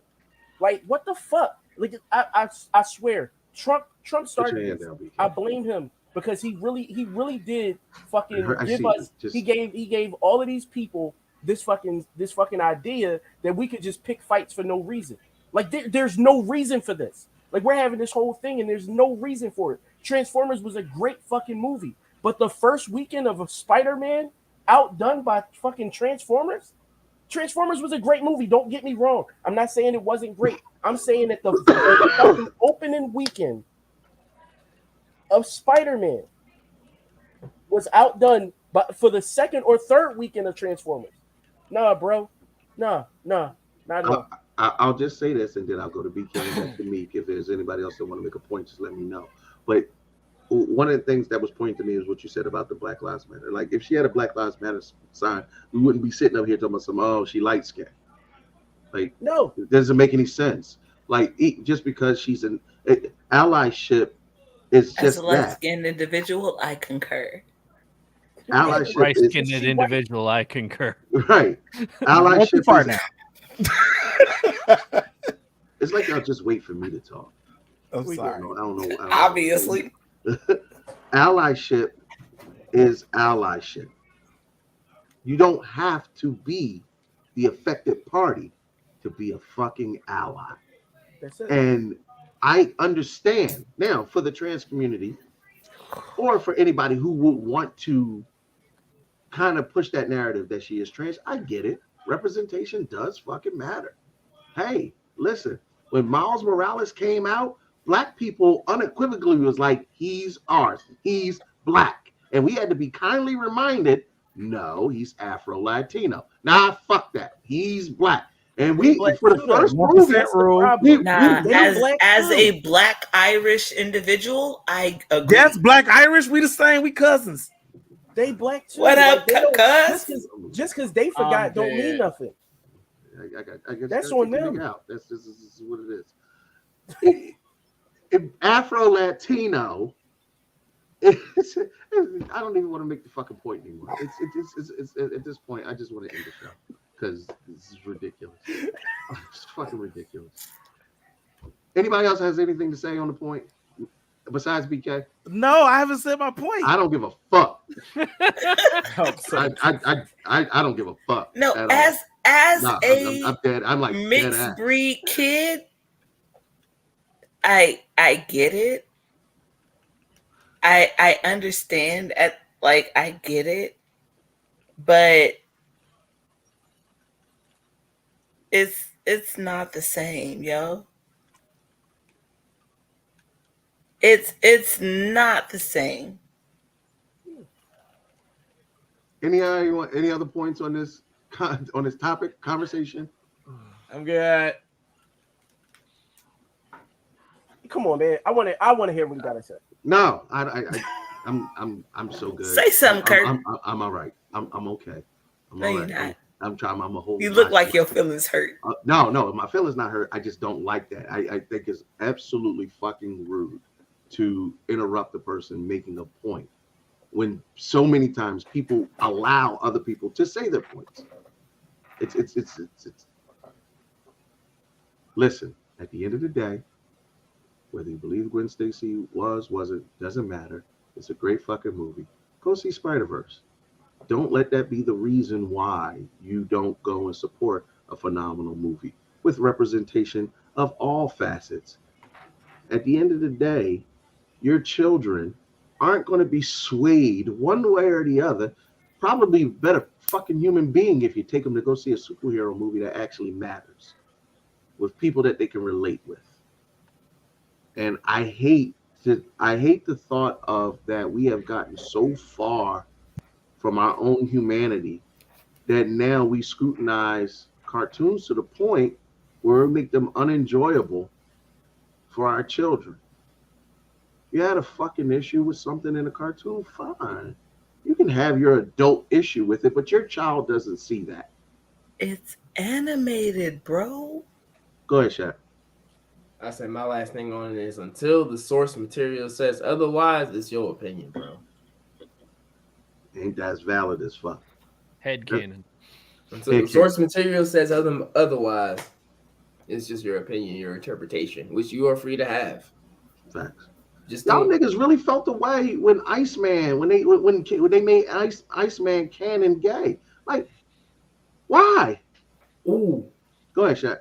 I would say another community that got very weird and toxic about it was Overwatch. When they kind of like went character by. For those who don't play the Overwatch video game, they have a very large variety of characters, and for some odd reason, and like I said, I'm not too in depth with it, but for some odd reason, they decided to go in depth on everybody's nationality, sexuality, age, and all that other stuff. And certain characters were depicted a certain way. Players got crazy, and Blizzard was like, "Hey, the official creators of these characters said this is true. It's true. Fucking deal with it." And those who had their opinions left the community. Those who just enjoyed the fucking game because it's a good fucking game stayed. So it's just like, hey, until the fucking creators say otherwise, you have your opinions. If you want to stay, fucking stay. If not, enjoy these thousands of other mediums that we have in this universe. How about that? And Spider-Gwen is only in one verse. There's going to be multiple Spider-Gwens. So if that ain't the one you rock with, you'll have other ones to pick from. There's Gwenpool. Like I said, representation is cool, but Gwenpool's a great comic run, by the way. She's lit. Yes, she's lit. Go ahead, me. Finish what you was about to say. No, it's just like representation is cool. Everybody wants to have their pocket, have their niche, but it's not that serious. If you look at a map of how big we are in comparison to the universe, it's not that fucking serious, my boy. Calm down. It's a cartoon. This isn't even a real life human being we're talking about. This is an animated figure. Calm down. Niggas bad about animated figures. BK, do you have a point that you would like to add? Yes, nigga, you. He turned the whole mic off. I mean, because we talking about the one topic of the community that I'm a part of. You kept telling me like to talk, and I'm like, you've been talking nonstop for 2 hours. Shit. No, I haven't. But okay, my thing is yes, people are reaching with this, and the whole thing about Gwen Stacy colors are based off her emotions, like Teffy said. I piggyback on everything Teffy and Bass have said about Gwen, and that's what the movie was showing. People are definitely reaching. You can be an ally and not be like that label. I mean, because if we gonna do that, that mean on this call, Popcorn, Bass, Jay, Shaq, and Kurt are all gay niggas because they my friends. So let's be real. They are allies. Okay. Oh shit, for real? So can we call each other bitch? Listen, yo, I got a gay friend that I call bitch every time I see him. Oh shit! I'm mad as shit. He started out. Infiltrated. I'm gonna call him a bitch, but I ain't gonna call him a bitch. But like the I thing, ain't that's call my him a thing. bitch. I might not be But gay, that's but what I'm keep saying. fucking with me, Brad, and I'ma fuck your Just wife. because you bitch doesn't mean that you are part of that community or you are in that lifestyle, whatever. People gotta understand you can be you and have friends and people in multiple lifestyles, attitudes, workplaces, whatever. That just makes you a well diverse ass nigga. At the end of the day, just because you're a well diverse ass nigga does not mean you belong or are a part, are part of that fucking community. So what you're saying is at the end of the day, you people who feel like there can't be an ally without being in that lifestyle. That honestly, in my opinion, if you feel like you got gay friends that make that person gay, you're just a homophobic ass motherfucker because you got gay friends. You just don't know because they DL in the closet and they don't come out to you because you're a fascist ass motherfucker. So at the end of the day, you can't judge people if you don't want to be judged. Don't tell people that they are some type of way because they are a fucking ally. They are an ally. They mean they're friends. They are great people. The people on this panel, awesome, great people. Everybody Hey, above me Siri, right play now, Saucy great Santana. fucking people. That doesn't mean that they partake in my fucking lifestyle. Me liking salads don't make me a vegetarian. It was an And at the issue. end of the Siri. day, I have to admit, I fuck with a lot of gay people, but Yeah, don't like, right? ever forget. Whips pussy. Again, that does not need to be reiterated, but we get it. Listen, you know, sometimes it do. We just happy and gay around here, cuz. You know, we just happy and Well, gay. the definition and of gay stuff. is happy, but Like I I'm said, keep I fucking know with that me, Brad, and I'ma fuck your BK wife. called it. BK called the joke, damn it. You know, we just gay and fuck. just saying, You know, just because you're an ally does not mean that you're in that community. People need to stop fucking doing that, and police be worry about your goddamn self. How about that? Don't worry about nobody else. You want okay? people? Why Wait, you wasting your energy? wait. You want people on the internet to mind their business? The audacity of them to do their job. Nope. Hell no. Hey, you can mind your business or you can get embarrassed publicly. Which one you want? Kurt, just chill and be gay, cuz. Just be gay with us. I'm just here so Kurt will let me go ahead and peg him after this. Wow. Consensually, I hope. I hope it's consensual. I was joking. Always consensual. It's always consensual. I will sip to that. Well, wait. You just called my bluff. Wait a minute. No sins without permission. Wait. Meek was like, hold on.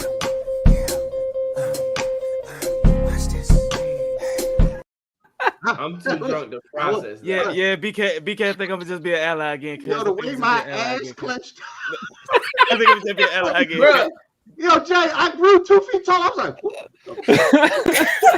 I heard it from here. Kurt, I did a whole shift in my chair. Like, hold on. Now I can tell my kids about how I was gay for 10 minutes. No, bro. Yes, bitch. I had to process what she said. I was like, yeah, I'm doing. Oh, wait on, hold on, God damn it. Hey, Kurt, we had an E40 morning. Hold up. This gonna be a flashback years from now. I'm gonna remember this. Yo, I'm clipping that shit. Just get everybody's face like that's probably No, this goes. Kurt, quit playing. Let me stroke that G spot. Get your piece of evil ass. Woo! Hey, yo. This goes back to your skit from last It night. got too real too fast. No, This goes back to your skit from last night with the backdoor dickhead. Like that's Drop your socks and grab your cocks, boys. We gonna get wet on this ride. Yeah. Blow there. I ain't scared of you, motherfuckers. I lie to you, Dad. I love it. Remember, don't be a menace when the bitch became a demon in the back of the mail truck. Listen, yeah, I'm cool with the squad, but I'm actually activity. Oh man, Oh my god. Y'all niggas is I wild. love our talks.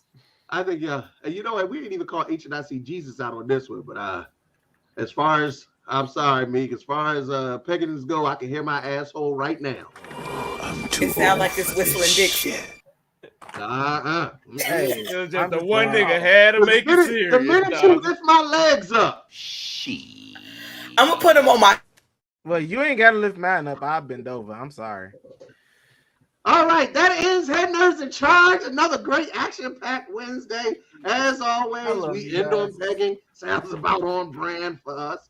Shaq like, I'm the fuck out of here. God damn it. Shit. He's just getting a refill. Don't worry. That's really what that is. Listen, as always, thank y'all for sticking around. We actually ended around the 2.5 hour mark. We didn't even get to 3 hours for once. So that means somebody's going to get some sleep tonight.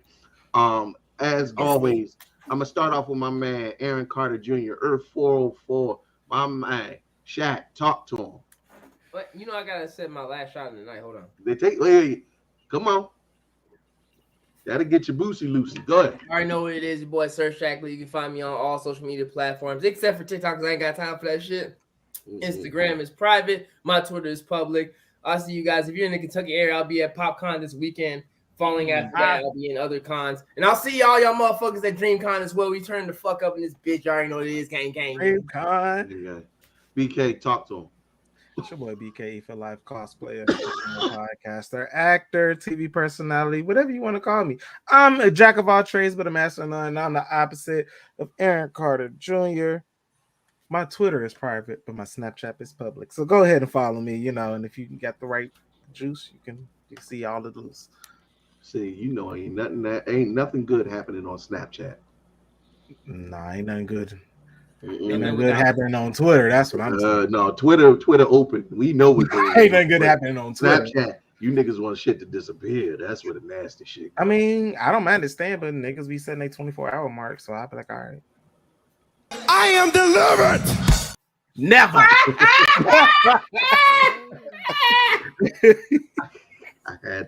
I had to, Shaq. Jay, talk to him. Yes.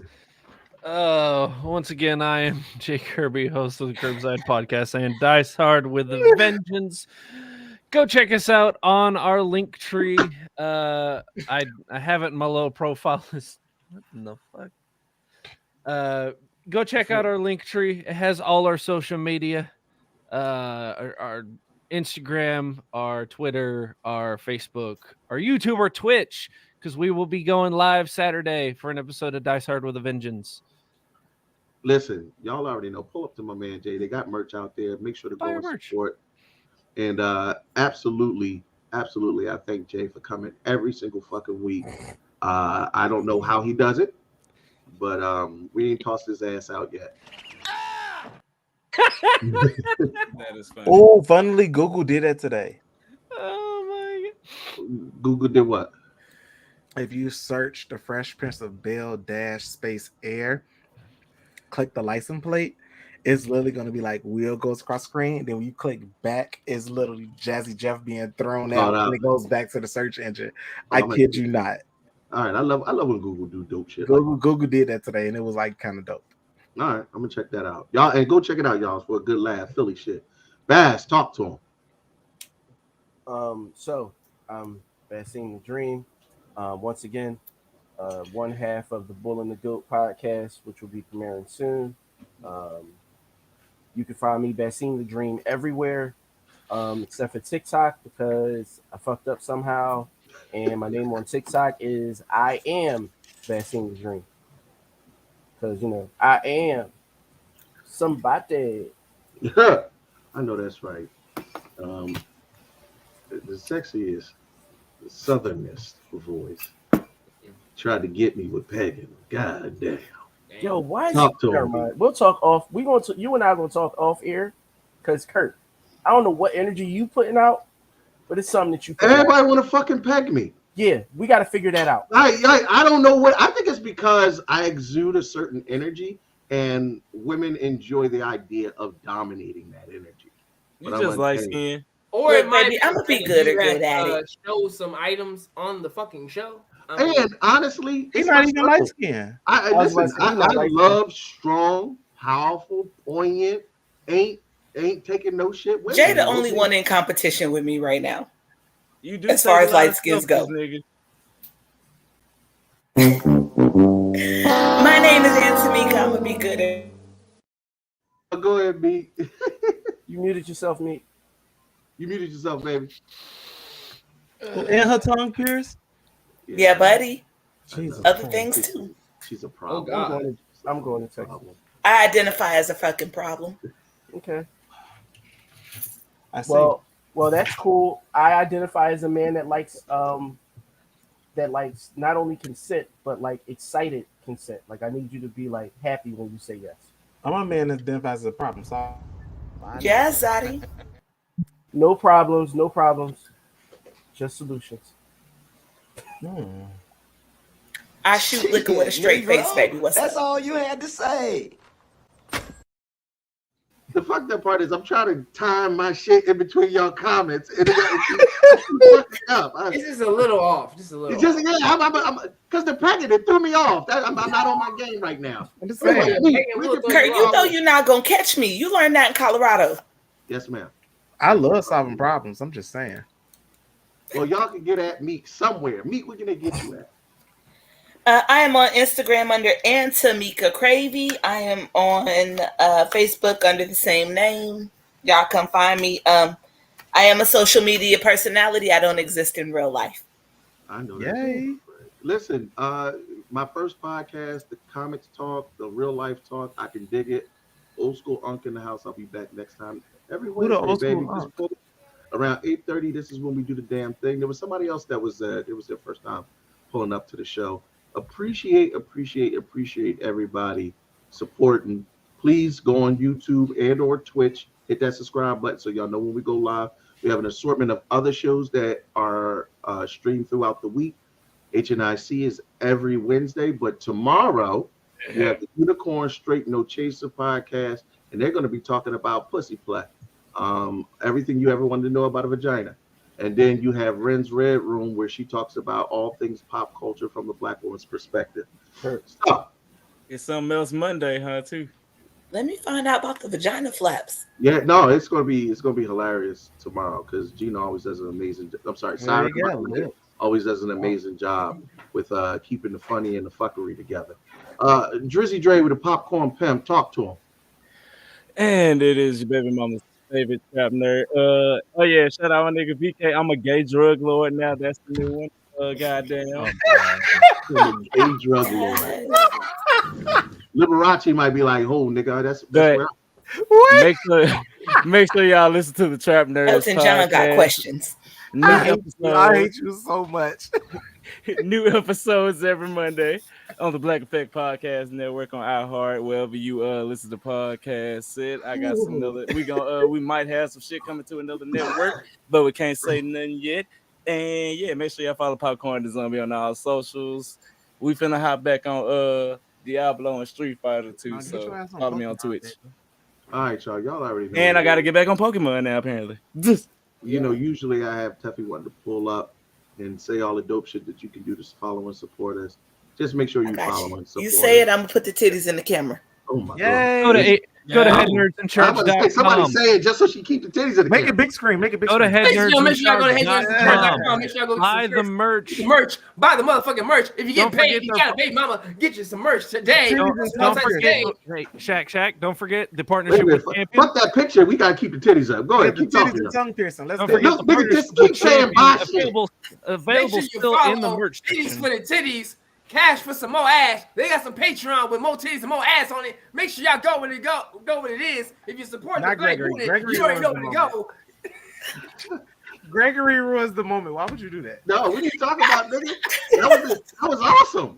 Shit, Gregory didn't ruin it for me. I was flicking my tongue and I Kurt, you owe me a paycheck, baby. Listen, oh shit, maybe it just I got wasn't real clear fast. at the beginning of the show. Me, I got $40. The titties are paid after. $40 today. And if you nasty, I throw in 60. I hate you so If much. you nasty. I want my $60. See, and the way that the math adds up in my mind is he's dropping 100. Exactly. Like in my That's mind, what I he's was dropping $100 because he said he got 40, But he gonna add 60. I'll throw in 60. Right. That's $100. Only if you're nasty, baby. Only if you're nasty. Let me get this. Now your eyes get look in this different right the directions. fuck now. Look, y'all already know what it is. Pull up next Wednesday for all the fuckery and funnery. As you can always tell, we keep it live. We don't sugarcoat. We don't pull no punches, and we keep it funky every single solitary minute of the show. Thank y'all to this amazing panel who held it down. We talked about some serious topics, but we kept it comic book related. That's the point. That's why you tune into the Head Nerds in Charge, because we're going to talk pop culture and this nerd shit all at once, and you're going to fucking love it. We'll see you next Wednesday, 8:30-ish, and hopefully we'll be able to run it back and spin the block with the same panel, minus BK, because he talked too goddamn much. I'm only kidding. I was actually quiet this time. Yeah. Quiet my ass, nigga. You a fucking This is the quietest I've ever been. Chat, do not go. You know what? I'm only speaking the truth for him because like he be all in, you know what I'm saying? Yo, right. Even his reserve, you be like, nigga. No, but I gotta speak when I gotta speak. You know what? No, you don't have to speak when you gotta be. Shut the fuck up. Let somebody finish a point, and then you. I'm more than half a bottle of Terramana in. I like her. You know what? It don't even matter what y'all talking about at this point. Yeah, me put a titties in the damn camera, and I stopped giving a fuck about what I was saying. Well, I've been drinking these things from GoPro. I'm almost done with this Amsterdam. 9. Oh, that's cute. Glad to be invited.